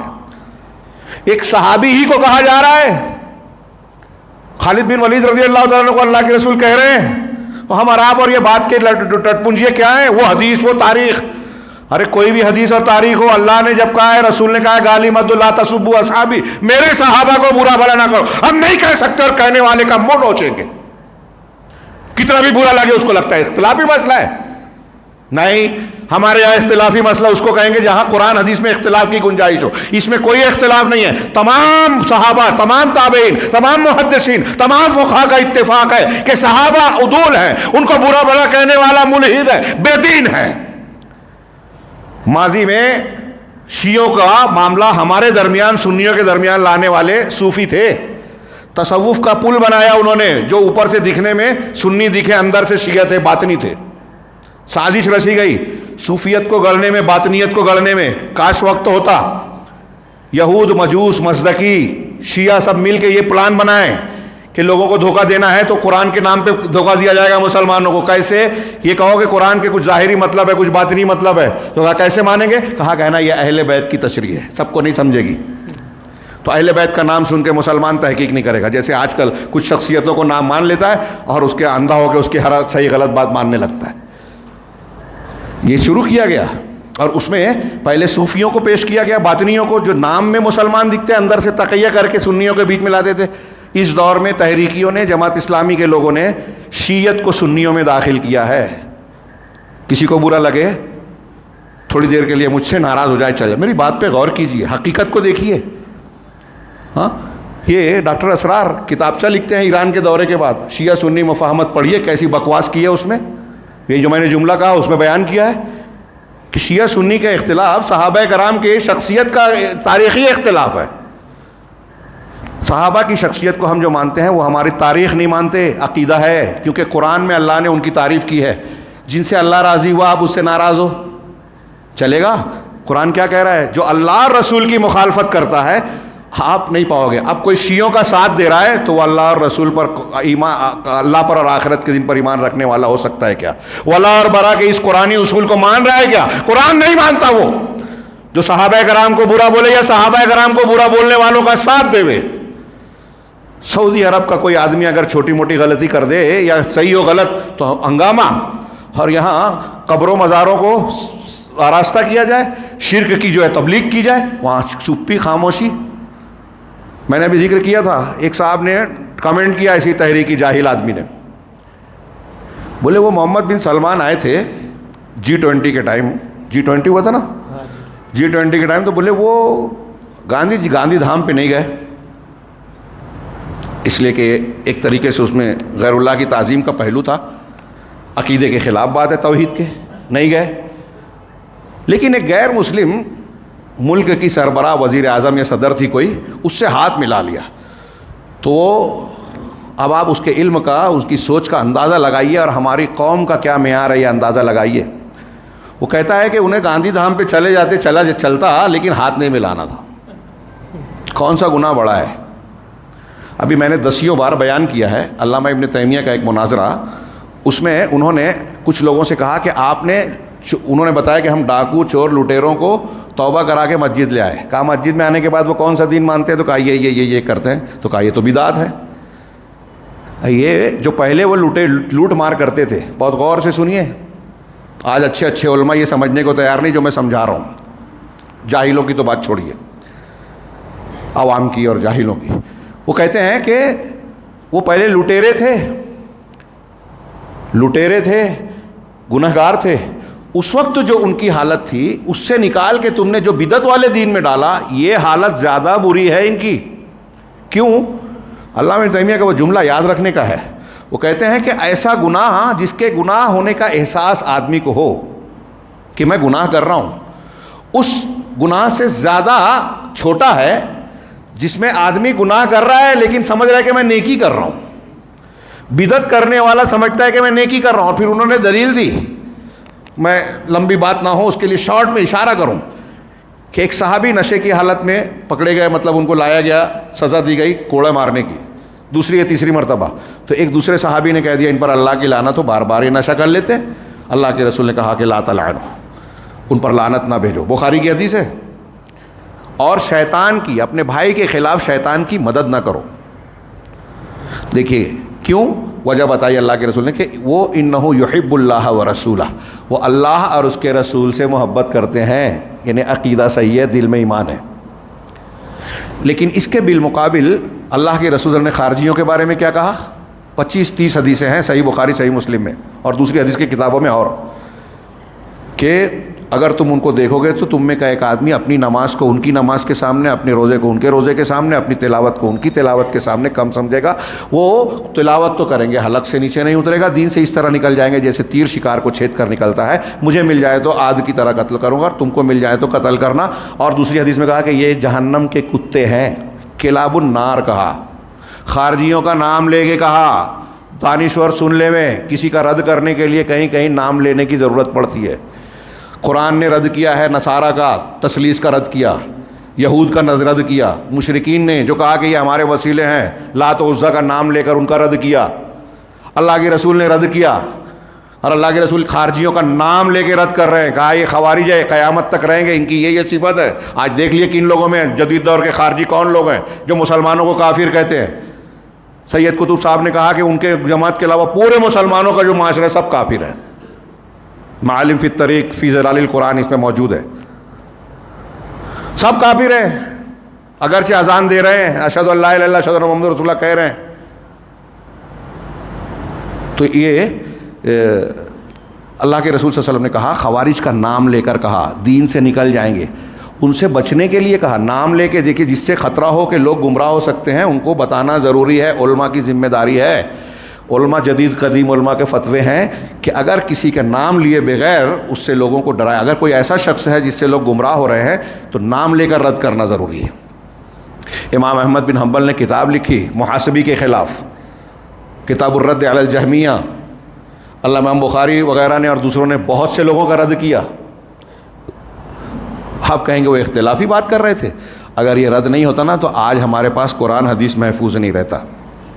بدعات کا رد کریں گے تو اسلام محفوظ رہتا ہے. امام احمد سے کسی نے پوچھا کہ ایک آدمی نماز پڑھتا ہے، روزہ رکھتا ہے، عبادت کرتا ہے، اعتکاف کرتا ہے، اور اس کے بالمقابل ایک آدمی ہے نماز روزہ کم کرتا ہے، فرائض تو ادا کرتا ہے لیکن بدعات کا رد کرتا ہے، ان میں سے افضل کون ہے؟ کہا جو نماز روزہ اعتکاف کر رہا ہے وہ اپنے لیے کر رہا ہے، اور جو بدعتوں کا رد کر رہا ہے، اہل بدعت کا رد کر رہا ہے نا، وہ پورے مسلمان اور پوری امت کا اور اسلام کا کی خدمت کر رہا ہے. وہ بہت اونچا درجے والا ہے، وہ نبیوں کا کام کر رہا ہے.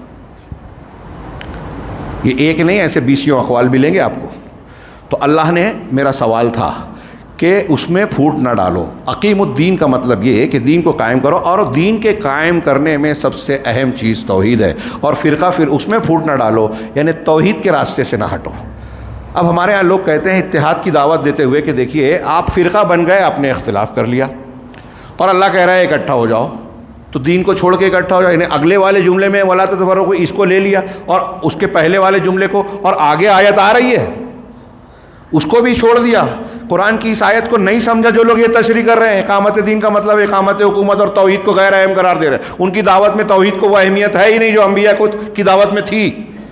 ایک آدمی شرک کرتا ہے، ان کی پیشانی پہ بل نہیں آتا، ان کی توحید ادھوری ہے، طاغوت کی حکومت کے خلاف بولتے ہیں. لیکن اگر کوئی عقیدے میں شرک کر رہا ہے، مزارات درگاہوں پر شرک کر رہا ہے، تو ان کو وہ فکر ٹینشن نہیں ہے. جس کا رد ابراہیم، میں نے سوال کیا تھا کہ کیا ابراہیم علیہ السلام نے اقامت دین نہیں کی سب سے اعلیٰ کی، اسی لیے ان کو خلت کا درجہ ملا. امام کہا اللہ نے کیا کیا مقامات دیا ان کو. ان ابراہیم کان امتن، ابراہیم ایک امت تھے، انجمن تھے، پیشوا تھے، رہبر تھے، امام تھے. کئی معنی کیا لوگوں نے. تو حضرت ابراہیم علیہ السلام نے حکومت قائم نہیں کی لیکن اقامت دین تو کیا نا. کون سا اقامت دین تھا وہ ہم بھی کر سکتے ہیں. آگے اس میں فرقہ پھوٹ نہ ڈالو، یعنی دین کی بنیادوں میں پھوٹ نہ ڈالو. مطلب قرآن حدیث کی جو تعلیمات، اصول اور منہج ہے اس میں الگ ہوگے تو پھوٹ ڈل جائے گی، بدعت اختلاف ہوگا. اور جو 72-73 فرقے بنیں گے وہ اصولوں، توحید اور سنت کے اصولوں سے ہٹ کر نئے اصول اور بدعات اختیار کرنے کی وجہ سے فرقہ بنتا ہے. لہٰذا فرقہ بندی کو اگر ختم کرنا ہے، لا تتفرقوا فی کا مطلب یہ ہے کہ سب لوگ دوسری چیزوں میں جھگڑتے ہو جھگڑو، لیکن توحید اور سنت کے اصول میں ایک ہو جاؤ. اور یہی معنی اس کا بھی ہے جس کو ہمارے کچھ ڈاکٹر صاحبان دعات بیان کرتے ہیں، علم کے دعوے دار لیکن علم نہیں ہے، جو کہتے ہیں کہ دیکھیے اللہ تعالیٰ نے تو قرآن میں کہا ہے کہ یہود و نصارہ سے بھی کہا کلمہ سوا کی طرف آ جاؤ، کلمہ تعالیٰ الی کلمۃ سواء بیننا و بین، ہمارے اور آپ کے درمیان جو کلمہ سوا ہے، مشترکہ بات ہے، اس کو اکٹھا کر لو. تو اب کہتے ہیں مسلمانوں میں مشترکہ بات اکٹھا ہو جاؤ. تو مسلمانوں میں مشترکہ بات کیا ہے؟ کون سا کلمہ سوا ہے؟ حکومت قائم کرنا ہے ایک کلمہ سوا ہے یا کیا ہے؟ توحید ہے۔ عیسائی سے، یہود و نصارہ سے جب اللہ تعالیٰ نے کہا کہ کلمہ سوا پہ آ جاؤ، تو عیسائیوں کو یہ عقیدہ چھوڑنا پڑے گا کہ حضرت عیسیٰ علیہ السلام اللہ کے بیٹے اور الہ ہیں، یہ چھوڑے بغیر وہ توحید پہ نہیں آ سکتے۔ یہودیوں کو اپنا شرک اور اپنا شرکیہ اصول چھوڑنا پڑے گا۔ احبار اور رہبان کو رب بنا کر قرآن حدیث کے مطلب اپنی اللہ کی کتاب کے مقابلے میں علماء کی بات ماننا چھوڑنا پڑے گا، جس کو قرآن نے شرک کہا۔ تو شرک کو چھوڑ کے توحید پہ آؤ۔ قرآن میں اگلے آیت ہے، کلمہ سوا خود قرآن نے بیان کیا، اللہ نعبد الا ایاہ ولا نشرک بہ شیئا، اللہ نعبد الا اللہ، کہ ہم اللہ کے سوا کسی کی عبادت نہ کریں اور اس کے ساتھ کسی کو شریک نہ ٹھہرائیں۔ یہ تمام انبیاء نے یہ کام کیا۔ آگے ہے وما تفرقوا۔ اب یہاں رک کے میں ایک اور جملہ بول دوں کہ تمام انبیاء کی دعوت توحید ہے۔ اللہ کے رسول نے فرمایا کہ ہم معاشر انبیاء اخیافی بھائی ہیں، ہاں ہمارے دین ایک ہے، ہاں مائیں ہماری الگ الگ ہے، دین اور بنیاد ایک ہے۔ توحید سب کا دین ہے، سب کا اشتراک ہے اس میں۔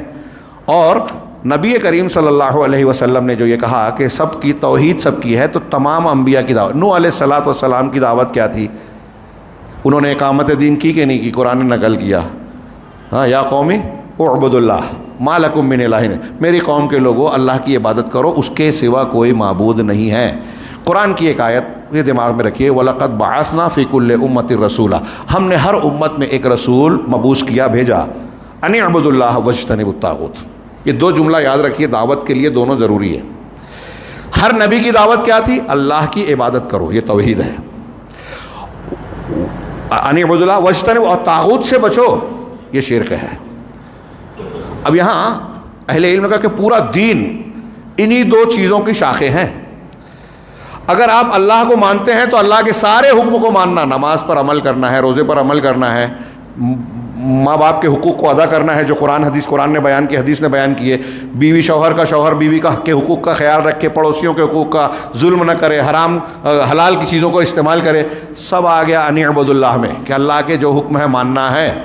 ولا واجتنبوا الطاغوت، اور طاغوت سے بچنا ہے، یعنی اللہ کے سامنے کسی کا حکم نہیں چلے گا۔ کوئی اور کچھ تہوار بنائے نہیں ماننا، کوئی اور کوئی عبادت بتائے نہیں کرنا، کوئی اور کوئی دعا بتاتا ہے، طریقہ دین بتاتا ہے، نہیں ماننا۔ تو اب یہ دو چیز ہے۔ علماء نے لکھا بہت، یہ جملہ جو میں بولنے جا رہا ہوں اس آیت اور ایسی اور بھی دلیلوں کی روشنی میں، کہ اسلام میں دو چیزیں ہیں، ایک ہے تحلیہ، ایک ہے تخلیہ۔ تحلیہ اس کو دوسرے لفظ میں تربیہ اور تصفیہ بھی کہتے ہیں، کہ کچھ چیزیں جو ہم کو اختیار کرنی ہے۔ تحلیہ حلی سے بنا ہے، زیور، کن چیزوں سے ہمیں اپنے آپ کو متصف کرنا ہے، وہ تحلیہ ہے۔ اور تخلیہ کن چیزوں سے ہمیں اپنے آپ کو صاف کرنا ہے، یہ تزکیہ بھی ہے۔ اور یہ تربیہ کہ ہمیں کون سی چیز اختیار کرنی ہے، اپنے بچوں کو کون سی چیز کہ یہ کرو یہ کرو یہ کرو، یہ ڈو ہے، اور دوسری چیز ہے ڈونٹ، یہ نہ کرو یہ نہ کرو یہ نہ کرو۔ تو طاغوت سے بچنا، شرک سے بچنا۔ اب اگر کوئی بدعت کر رہا ہے، غور سے کہ اگر کوئی بدعت کر رہا ہے تو ہمیں کہنا چاہیے کہ نہیں کہ بدعت مت کرو۔ ہر جمعہ میں اللہ کے رسول صلی اللہ علیہ وسلم فرماتے تھے کل محدثۃ بدعہ، ہر نئی چیز بدعت ہے، ہر بدعت گمراہی ہے۔ بتائیے کہ صحابہ کرام کے سامنے ہر جمعہ کو کیوں کہتے تھے رسول اللہ صلی اللہ علیہ وسلم؟ یہ اس لیے کہ ہم قیامت تک کے مسلمان سنجیدہ ہوں اس معاملے میں کہ دین کا معاملہ آسان نہیں ہے۔ یہ جو دین ہے اللہ نے بلا وجہ نازل نہیں کیا، مذاق نہیں کیا، بے مقصد دنیا کو پیدا نہیں کیا۔ یہ اتنے اہتمام سے اللہ نے دین کو نازل کیا، اور ہم لوگ ٹائم بھی نہیں ہے کہ کوئی کچھ بھی بول رہا ہے اس کے پیچھے چلے جا رہے ہیں، کوئی شرک بتا رہا ہے ہم خاموش ہیں، کوئی بدعت بتا رہا ہے اختیار کر لے رہے، ہمارے بچے کہاں جا رہے ہیں پتہ ہی نہیں ہے۔ تو دین کو قائم کرو، توحید والے دین کو، یہ دین کو جو میں نے بتایا حدیث جبرائیل کے حوالے سے، یہ دین ہے، اس میں سے جو چیزیں ہم پر فرض ہیں کرنا ہے، ہماری طاقت میں ہے، تو جو چیزیں اس کے خلاف ہیں اس سے بچنا ہے، اور دوسروں کو روکنا ہے، کم سے کم اپنے گھر کے لوگوں کو روکنا ہے۔ لیکن لوگ اپنے گھر میں دین نہیں بتاتے، توحید خود نہیں سیکھتے، اور دنیا میں دین کو نافذ کرنے کی بات کرتے ہیں۔ خود ہی کو دین نہیں معلوم ہے، توحید نہیں معلوم ہے۔ آیت میں آگے بڑھتا ہوں کہ قبر علی المشرکین ما تدعوہم الیہ، وقت کم ہے اس لیے بہت شارٹ میں یہ جملے کی میں تشریح کر کے آیت مکمل کر کے بات کو ختم کروں گا۔ آپ غور سے سنیے گا، مجھے افسوس ہے کہ یہ ساری چیزیں تفصیل طلب ہے، ہاں، لیکن بہت اختصار کے ساتھ، کہ مشرکین پر بہت بڑا ہے جو بہت بڑی ہے، بھاری پڑتی ہے وہ بات جس کی طرف آپ ان کو دعوت دیتے ہیں، مشرکین پر بھاری ہے۔ میں یہاں کچھ چیزیں آج کی جوڑنا چاہتا ہوں۔ قرآن کی اس آیت میں یہ وہی لا تتفرقوا فی کے بعد اللہ کہہ رہا ہے کہ مشرکین پر بھاری۔ مشرکین کے لیے کیا بھاری تھا اللہ کے رسول کی دعوت؟ بتائیے، توحید کی دعوت نا، جو ان کے شرک کو رد کر رہی ہے۔ تو جس چیز کی آپ دعوت دے رہے ہیں وہی تو اقامت دین ہے، جس کی آپ دعوت دے رہے ہیں اقامت دین، اقامت توحید ہے، اور مشرکین کو وہ بری لگ رہی ہے۔ اب ہم توحید کی دعوت دیتے ہیں تو آج ہمارے مسلمانوں کو برا لگتا ہے کہ کیا توحید لگا رکھا ہے۔ اس سے کیا ہوگا؟ وہ لکھ لیں، قرآن حدیث کو پڑھیں، سیکھیں، جانیں، توحید سے سب کچھ ہوگا۔ غزہ کے مسلمان بھی توحید سے ہی بچیں گے، ہم اور آپ عزت اور سعادت توحید سے ہی پائیں گے۔ ہمارے درمیان میں شرک ہے اس لیے غیر محفوظ ہیں۔ یہ میرے ضمن میں شیخ ربیع بن ہادی کا ایک اچھا خاصا مضمون ہے، بہت پیارا لکھا ہے۔ انہوں نے بیان کیا کہ اللہ کے نبی صلی اللہ علیہ وسلم کی وفات کے بعد ہی کتنے فتنوں نے سر اٹھایا۔ مرتدین کا فتنہ، زکوٰۃ نہ دینے والوں کا فتنہ، ہاں جیش اسامہ کو بھیجنے کا مسئلہ، پوری تفصیل میں جائیے۔ حضرت ابوبکر صدیق نے کہا کہ فوج بھیجا جائے، مرتدین کا قلع کما کیا جائے۔ حضرت عمر اور صحابہ نے کہا رے آپ اگر جیش اسامہ کو بھی بھیج دو گے تو اس کو روک دو، مدینہ خالی ہو جائے گا۔ کہا اگر مدینہ میں مجھے کتے اور بھیڑیے بھی نوچ ڈالیں، بعض روایتوں میں کہ امہات المومنین کا پیر اگر کتے نوچ لے، تب بھی میں اس لشکر کو نہیں روک سکتا جس کو رسول اللہ صلی اللہ علیہ وسلم نے خود تیار کیا۔ یہ ہے اتباع سنت۔ اور اس اتباع سنت میں آپ دیکھیے کہ اللہ پر بھروسہ کتنا ہے۔ آپ کی عقل میں نہیں آ رہا ہے کہ اس وقت لشکر بھیجنا چاہیے، لیکن رسول کا فیصلہ تھا، عقل کے مقابلے میں حدیث ہے تو حدیث پر عمل کریں گے۔ ابوبکر صدیق سب سے زیادہ جانکار، سب سے بہادر ثابت ہوئے، کیونکہ ان کے اس اقدام کا اثر یہ پڑا کہ دوسرے دبک کر بیٹھ گئے کہ مسلمان اس حالت میں بھی، جب روم کے لشکر سے فوج حکومت سے لڑنے جا رہے تو ہم کیا ہیں۔ بہت سے لوگ دب گئے، مرتدین سے جنگ کیا۔ صرف 3 جگہوں پر لوگ رہ گئے تھے، مکہ، طائف اور مدینہ، باقی ہر جگہ ارتداد اور منع زکوٰۃ پھیلا ہوا تھا۔ ابوبکر صدیق کھڑے ہو گئے اور مانعین زکوٰۃ کی بھی خبر لی۔ پڑھیے اس کو، تاریخ کو، حیرت ہوتی ہے۔ یہاں بھی اعتراض کیا حضرت عمر فاروق نے کہ کیا آپ وہ لا الہ الا اللہ کہتے ہیں اور آپ ان سے جنگ کریں گے، جبکہ اللہ کے رسول صلی اللہ علیہ وسلم فرمانے کے جو لا الہ الا اللہ کہے، محمد رسول اللہ کی گواہی دے، نماز قائم کرے، زکوٰۃ دے، تو اس نے اپنے جان مال کو مجھ سے بچا لیا سوائے اس کے حق کے۔ تو حضرت ابوبکر صدیق نے کہا کہ واللہ لاقاتلن من یفرق بین الصلاۃ والزکوٰۃ واللہ لو منعونی عقالا کانوا یؤدونها رسول اللہ صلی اللہ علیہ وسلم لقاتلتہم، کہ اللہ کی قسم جو نماز اور زکوٰۃ میں فرق کرے گا میں اس سے قتال کروں گا، اور جو اللہ کے رسول صلی اللہ علیہ وسلم کے زمانے میں جو ایک بکری کا بچہ، اونٹ کا بچہ یا رسی دیتے تھے، اقالن کا بھی لفظ ہے، ناقن کا بھی دیتے تھے، اگر وہ نہیں دیں گے تو میں قتال کروں گا۔ یہاں غور سے سنیے، حضرت عمر فاروق اعتراض کر رہے ہیں۔ جب حضرت ابوبکر صدیق اس پر ڈٹے رہے تو عمر فاروق کہتے ہیں، بخاری مسلم کی حدیث میں جملہ پڑھیے کہ حضرت عمر کہتے ہیں کہ حضرت ابوبکر صدیق اپنے اس موقف پر قائم رہے یہاں تک کہ اللہ نے میرا سینہ کھول دیا اور میں جان گیا کہ وہ حق پر ہیں۔ حضرت عمر کون ہیں؟ اللہ کے رسول صلی اللہ علیہ وسلم کی ایک حدیث ہے، صحیح حدیث ہے، کہ ہر امت میں کچھ ایسے لوگ ہوتے ہیں جو محدثین، جن کو الہام ہوتا ہے۔ حضرت عمر کی کم سے کم 9 یا 12 رائے ایسی ہے جس کی تائید میں قرآن میں اللہ نے آیت اتاری، لیکن یہاں ان کی بات کے مقابلے میں ابوبکر صدیق کی بات صحیح تھی۔ کیوں؟ اس لیے کہ حضرت عمر نے اپنے غور سے کہا اور حضرت ابوبکر صدیق نے حدیث کی روشنی میں کہا۔ یہ حضرت عمر نے بھی اعتراف کیا اور چھوڑ دیا۔ اس سے پتہ چلا کہ کوئی کتنا بڑا بھی انسان ہو، اگر قرآن حدیث کے خلاف اس کی بات ہو تو اسے چھوڑ کے قبول کر لینا چاہیے۔ ہم کوئی ایسا موقف مان کے بیٹھے ہوئے ہیں جو غلط ہے، چھوڑ دیجئے، توبہ کر لیجئے۔ یہ جنت میں جانے اور جہنم سے بچنے کا راستہ یہی ہے، سیریس ہو جائیے۔ تو اللہ کے رسول حضرت ابوبکر صدیق رضی اللہ تعالیٰ عنہ کا یہ موقف کیا تھا؟ رسول اللہ صلی اللہ علیہ وسلم کی اتباع کا۔ میں یہ کہہ رہا تھا کہ اس کے بعد اسلام کو مضبوطی ملی، مانعین زکوٰۃ نے توبہ کی، بہت سے لوگ جو نئی نبوت کو ماننے والے تھے انہوں نے توبہ کی، کچھ لوگوں کو مار دیا گیا جنہوں نے مسیلمہ کذاب کو مانا۔ اس کے بعد حضرت ابوبکر صدیق کا زمانہ، عمر فاروق کا زمانہ، عثمان غنی کا زمانہ، فتوحات بڑھتی چلی گئی۔ سب سے زیادہ فتوحات حضرت عثمان غنی کے زمانے میں ہوئی، سب سے زیادہ، اور دنیا کا 1/3 حصہ، آج بھی یورپ امریکہ تک کے لوگوں کو حیرت ہے کہ اتنی فتح کیسے ہوئی. غور کیجئے، یہ اللہ کا وعدہ تھا. کیوں؟ قرآن اور حدیث کے ساتھ یہ تاریخ کا ایک ثبوت ہے کہ اگر ایمان ہوگا، توحید ہوگی.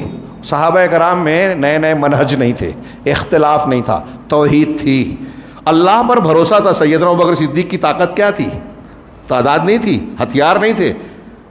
اللہ اور اس کے رسول کی اتباع، اطاعت، رسول کی اتباع، اطاعت، ایمان خالص، اللہ پر بھروسہ، اور نتیجے میں اللہ نے عزت دی. وہی عزت آئے گی ہماری بھی اگر ہم ابوبکر صدیق، عمر فاروق، صحابہ کا طریقہ اختیار کریں ایمان میں، توحید میں، رسول کی اتباع میں. یہ نئے نئے طریقے بعد میں جو ایجاد ہو گئے، جہمیت، قدریت، اشریت، صوفیت، فلانیت، ڈھماکیت، چشتی، قادری، نقشبندی، نئے نئے طریقے، نئے اصول، اور ہم اس کو رد بھی نہ کریں کہ اختلافی بات ہے، لوگوں کو برا لگے گا، لگے. ہم اس سے ڈرتے ہیں کہ اللہ رب العالمین ناراض نہ ہو، اور اللہ ہم سے ناراض ہے. مسلمان ہر جگہ مارا کاٹا جا رہا ہے اس لیے کہ توحید سے دور ہے، دین خالص سے دور ہے، نبی کے طریقے سے دور ہے. بدعت، خرافات اور شرکیات مسلمانوں کی صفوں میں، گھروں میں، محلوں میں گھسا ہوا ہے. کہیں جادو ٹونا، کہیں تعویذ گنڈا، کہیں مزارات، درگاہیں، کہیں تعزیہ، ٹونا ٹٹکا، نہ جانے کیا کیا ہے خرافات جو توحید کو پامال کیے ہوئے. اور جب یہ چیزیں رہے گی تو قرآن حدیث نے کہا کہ اللہ کوئی پرواہ نہیں کرے گا تم کو یہود و نصارہ مارے یا کوئی جانور آ کے تمہارے گھر کو اور تم کو رون ڈالے، سیلاب آئے، طوفان آئے، زلزلہ آئے، تم زمین میں دھنس جاؤ، کوئی پرواہ نہیں اللہ کو. تو ہمارے لوگوں کو بھی برا لگتا ہے، جو مشرکین کو برا لگتا تھا. رسول توحید کی دعوت دے رہے ان کو برا لگتا تھا. ہم توحید کی دعوت دے رہے ہیں، رد کر رہے ہیں. اللہ کے رسول نے بھی رد کیا شرک کا، اہل شرک کا. صحابہ، تابعین، تبع تابعین نے بدعت کا، اہل بدعت کا رد کیا. رد کرنا پڑے گا ورنہ دین محفوظ نہیں ہوگا. لیکن اس میں اخلاص ہونا چاہیے. میں، انا، کسی کو نیچا دکھانا، ہار اور جیت ہمارا یہ مقصد نہیں ہونا چاہیے. ہم کو ہمارا مقصد ہونا چاہیے کہ اللہ راضی ہو. اللہ نے جو ذمہ داری ہم کو دی ہے ہم اخلاص کے ساتھ اسے ادا کریں. آگے دیکھیے اللہ نے کہا اللہ یجتبی الیہ من یشاء، اللہ اپنی طرف جس کو چاہتا ہے چن لیتا ہے اور اس کو ہدایت دیتا ہے. جن کے اندر صلاحیت ہے، ہم اگر سیریس ہیں جنت میں جانے کے اور جہنم سے بچنے کے لیے تو اللہ اس کو ہدایت دے گا. اور وَيَهْدِي إِلَيْهِ مَن يُنِيبُ، اور ہدایت دیتا ہے اس کو جس کے اندر انابت ہو، اللہ کی طرف رجوع کرتا ہے وہ توحید کے ساتھ. تو اگر انابت ہمارے اندر آئے گی نا تو ہدایت ملے گی. یہ قرآن کی آیت کہہ رہی ہے. اگر اکڑ ہے، نہیں ہمارا دماغ ہم بہت اچھا سمجھتے ہیں، بہت صحیح مانتے ہیں، ہمارے اندر انابت نہیں ہے، گھمنڈ ہے، تکبر ہے، اس کی طرف اور اس کی طرف دیکھ رہے ہیں تو ہدایت نہیں ملے گی. کہہ رہے ہیں جو انابت کرے گا، اللہ کی طرف پلٹے گا، اسے ہدایت ملے گی. وما تفرقوا الا من بعد ما جاءهم العلم بغيا بينهم. اور یہ ان لوگوں کے درمیان جو یہود و نصارہ اور پہلے کے لوگ تھے، انہوں نے فرقہ بندی اختیار کی. کس لیے انہوں نے فرقہ بندی اختیار کی؟ مگر اس کے بعد کہ ان کے پاس العلم آ گیا، اللہ کا دین آ گیا، وحی آ گئی، پھر بھی اختلاف. ہمارے اندر بھی قرآن حدیث ہے کہ نہیں ہے؟ یہ العلم ہے، پھر بھی اختلاف ہے. ایک دوسرے کو مشرک کافر کہہ رہے ہیں. مشرک کافر کا فتویٰ کون دیتا ہے؟ بدعتی دیتے ہیں. اپنے ہی گروہ کے لوگوں کو بدعتی کہتے ہیں، گمراہ کہتے ہیں. پڑھیے فتویٰ، یہ ان کے اخوانیوں میں بھی دیکھیے، حسن البنا کے بعد قطبی، سروری اور ان سے الگ ہونے والے 3-4 جماعتیں مصر میں یہاں بھی ہیں. تو ان کے یہاں اختلاف، صوفیوں کے یہاں اختلاف. اس پیر کو ماننے والا اس پیر کی مان لے تو غلط ہے. ارے کوئی کسی کی نہ مانے، اللہ اور رسول کی مانے. اللہ کے رسول نے کہا ہے 2 چیزیں چھوڑ کے جا رہا ہوں، جب تک ان کو مضبوط پکڑے رہو گے کبھی گمراہ نہیں ہوگے. گمراہی سے بچنے کی گارنٹی ان 2 چیزوں میں ہے. پورے دنیا کے جتنے یہ دانشور مفکرین ہیں، ان کی تقریر تحریر پانی میں ڈال دو، یہ قرآن حدیث محفوظ رہے گا، جنت کا راستہ رہے گا. اور ابوبکر صدیق، عمر فاروق نے جتنا دین مانا تھا جنت میں جانے کے لیے اتنا کافی ہے کہ نہیں ہے؟ ہاں، اس کے بعد والا کچھ مت مانو، ضرورت بھی نہیں ہے. ہاں، ہمارے حالات کے اعتبار سے ہم اس کو سمجھیں گے، لیکن قرآن حدیث کا سمجھنا. ہمارے یہاں آج لوگ توحید کو نہیں سمجھتے، بدعت کو نہیں، اور بولتے ہیں کہ علماء کو موجودہ دور کے حالات کا علم نہیں ہے. کون سے حالات کا علم نہیں ہے؟ تو یہ بے عزتی ہے کیا؟ اگر آپ کو جاپان اور امریکہ کی خبر نہیں ہے تو یہ کوئی کمی ہے، لیکن آپ کو قرآن حدیث کی اور توحید اور سنت کی خبر نہیں ہے تو یہ کمی ہے. یہ لکھ لیجئے. اور جو قرآن حدیث اور توحید کو جانتا ہے وہی پہچانتا ہے کہ شیعہ جو ہے اوپر سے اگر دعویٰ کر رہے ہیں، دھوکہ دے رہے ہیں کہ یہودیوں کو ہم لڑیں گے ماریں گے، نہیں، یہ نہیں ہو سکتا. حضرت عمر کو گالی دینے والے لوگ فلسطین کو فتح کرنے والے، بیت المقدس کو آزاد کرنے والے نہیں ہو سکتے، ناممکن. آگے آیت میں دیکھیے کہ ان لوگوں نے علم آنے کے بعد، علم آ گیا تو اتحاد ہونا چاہیے، لیکن قرآن حدیث کو مانتے نہیں ہیں، سیریس نہیں ہے نا. کیوں؟ بغیم بینہم، آپس میں ضد اور حسد کی وجہ سے. اس کا مطلب یہ ہوا کہ قرآن حدیث کی تعلیم اگر کسی نے ہم کو بیان کی، میں کوئی غلط کام کر رہا ہوں، شیخ نے مجھے آگے بتایا کہ یہ غلط ہے، قرآن کی آیت ہے، دیکھیے اس سے ثابت ہو رہا ہے کہ آپ کا یہ عقیدہ، آپ کی یہ فکر، آپ کا یہ عمل، آپ کا یہ تہوار غلط ہے. تو اب قرآن کی آیت جب انہوں نے پیش کی، سمجھا دیا، تو مجھے مان لینا چاہیے. میں نہیں مانتا تو اس کا مطلب آج بھی اگر کوئی قرآن حدیث کو نہیں مان رہا ہے تو اس کے اندر آیت کے مطابق بغین، ضد ہے، ہٹ دھرمی ہے، تکبر ہے، انا ہے. جیسے فرعون نے موسیٰ علیہ السلام کی ساری نشانیوں کو جاننے کے باوجود ایمان نہیں لایا، قبول نہیں کیا. ابو جہل نے نہیں مانا.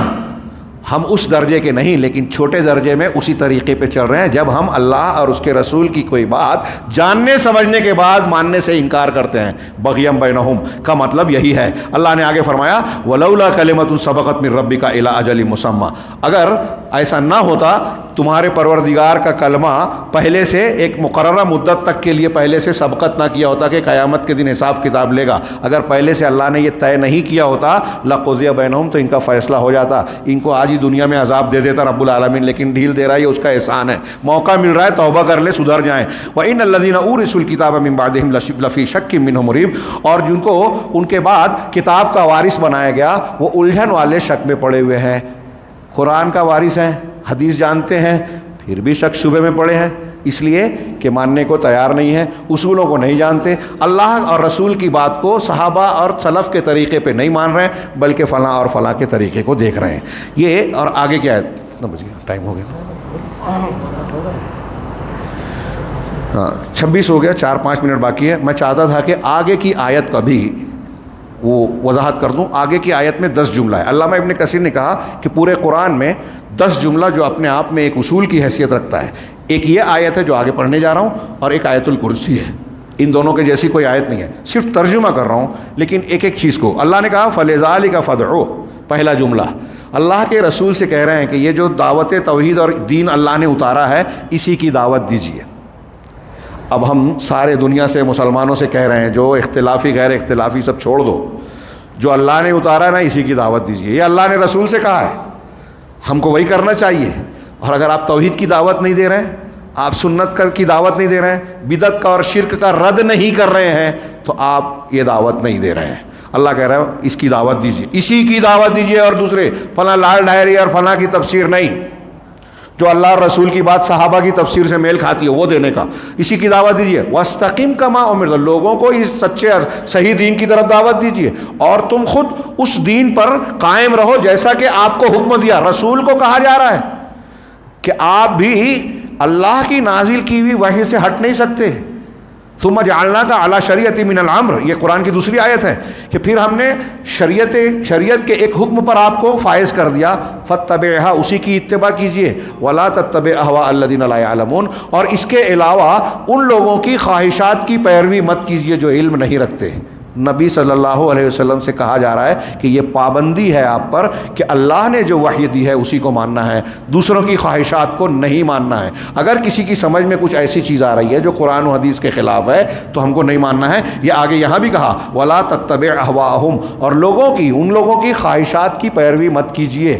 خواہشات جتنی بدعتیں ہیں سب خواہشات، قرآن حدیث سے ہٹ کے جو بھی آپ کوئی ایسی چیز اختیار کرتے ہیں جو قرآن حدیث کے خلاف ہے وہ خواہشات ہیں، اور ساری بدعت احوا ہے. اسی لیے اہل بدعت کو اہل احوا بھی کہا جاتا ہے. ہاں وَقُلْ آمَنْتُ بِمَا أَنزَلَ اللَّهُ مِنْ کتاب، اور یہ کہو، ایک ایک جملہ دیکھیے، اور کہو کہ میں ایمان لایا اللہ نے جو بھی کتاب نازل کی ہے، وہ قرآن ہو، توریت، انجیل، زبور ہو، ساری کتابوں پر ایمان لاتے ہیں. یہ الگ بات ہے کہ پچھلی کتابوں کی شریعتیں تفصیلات منسوخ ہو گئی ہیں، اب قرآن ان پر مہیمن اور فیصل ہے، اس پر پوری طریقے سے ایمان لانا اور اس پر عمل کرنا واجب ہے. وَأُمِرْتُ لِأَعْدِلَ بَيْنَكُمْ، اور مجھے حکم دیا گیا ہے کہ تمہارے درمیان میں انصاف کروں، صحیح کو صحیح بولوں، غلط کو غلط بولوں، حقدار کو حق دوں، اور کسی کے ساتھ کوئی زیادتی نہ ہو۔ اللہ ربنا و ربکم، اللہ ہی ہمارا بھی رب ہے، تمہارا بھی مالک ہے، ہمارا مالک تمہارا رب مالک، ہمارا پروردگار تمہارا۔ تو جب وہی مالک ہے تو اسی کی پرستش کرنی ہے، اسی کا دیا ہوا دین ماننا ہے، اس نے جو وحی اتاری ہے اسی پر عمل کرنا ہے، اسی کو عقیدہ بنانا ہے۔ پروردگار تو وہی ہے، کسی اور کی کوئی بات رب کے بات کے سامنے نہیں چلے گی۔ لنا اعمالنا ولکم اعمالکم، ہمارے لیے ہمارا عمل، تمہارے لیے تمہارا عمل۔ اب ہم زور زبردستی نہیں کر سکتے، ہم نے دین کو بتا دیا تو جو میرا عمل ہو اس کے حساب سے میرا انجام ہوگا، میں تم پر اور تم مجھ پر داروغہ نہیں ہو، جو تمہارا عمل ہے تمہارا انجام تمہارے لیے ہوگا۔ لا حجت بیننا و بینکم، تمہارے اور ہمارے درمیان کوئی حجت تکرار نہیں ہے، ہاں۔ اور اللہ یجمع بیننا و الیہ المصیر، اللہ ہم سب کو اکٹھا کرے گا اور اسی کی طرف لوٹ کر جانا ہے۔ یہ اللہ رب العالمین کا دین خالص ہے، جس کو ہم سلفی منہج اہل حدیث کا طریقہ کہتے ہیں، جس کی بنیاد توحید ہے، اتباع سنت ہے، اور قرآن اور حدیث کو اس طریقے سے ماننا جیسے صحابہ کرام نے مانا تھا، اور صحابہ سلف ہیں اس لیے ان کی طرف نسبت کرتے ہوئے ہم سلفی کہلاتے ہیں۔ اللہ رب العالمین سے دعا ہے کہ وہ ہمیں اس دین کو سمجھنے اور اس کے مطابق عقیدتاً، علماً، عملاً زندگی گزارنے کی توفیق عطا فرمائے۔ اور یہ ہمارا یقین اور بھروسہ ہونا چاہیے سیدنا ابوبکر صدیق کی طرح، اس درجے کا نہ صحیح لیکن اس طرح ہونا چاہیے کہ اگر ہم نے اس دین کو ویسے ہی قبول کیا یقین و اخلاص کے ساتھ تو ہمیں دنیا میں بھی عزت ملے گی۔ عزت کا راستہ یہی ہے، دنیا کی آپ ڈگریاں لے لیں، معاشی قوت حاصل کر لیں، سیاست میں چلے جائیں، لیکن اگر آپ کے پاس ایمان نہیں ہے، توحید نہیں ہے، اتباع نہیں ہے، تو اللہ رب العالمین کی برکتوں اور رحمتوں کے مستحق نہیں ہوں گے۔ رب العالمین ہمیں اپنی برکتوں اور رحمتوں کا مستحق بنائے، دنیا میں بھی عزت سے نوازے اور آخرت میں بھی ہمیں ہر قسم کے عذاب سے بچا کر اپنے انعام کا مستحق قرار دے۔ میں اللہ کا شکر ادا کرتا ہوں جس نے آپ کے درمیان آنے کی توفیق عطا فرمائی، اور اللہ کے بعد یہاں کی جمعیت اور جماعت کے مسجد کے ذمہ داران اور آپ تمام حضرات کا بھی شکریہ ادا کرتا ہوں، اور گزارش کرتا ہوں کہ جو کچھ ہم نے باتیں سنی ہیں، ہو سکتا ہے میں انسان ہوں، کچھ خطا غلطی اگر ہوئی ہے اللہ معاف کرے، اور آپ بھی تحقیق کریں، کسی کی کوئی بات حرف آخر نہ مانیں۔ تحقیق ہمارے لیے معیار قرآن حدیث ہے، میری جو باتیں قرآن و حدیث کے موافق ہیں میں مانتا ہوں وہ غلط نہیں ہو سکتی، اور اگر کوئی غلط ہے ہو گئی ہے تو میری بھی اصلاح کی جائے۔ اللہ رب العالمین ہم سب کو دنیا اور آخرت میں کامیابیوں سے نوازے۔ وآخر دعوانا الحمد للہ رب العالمین، صلی اللہ علیہ وسلم محمد۔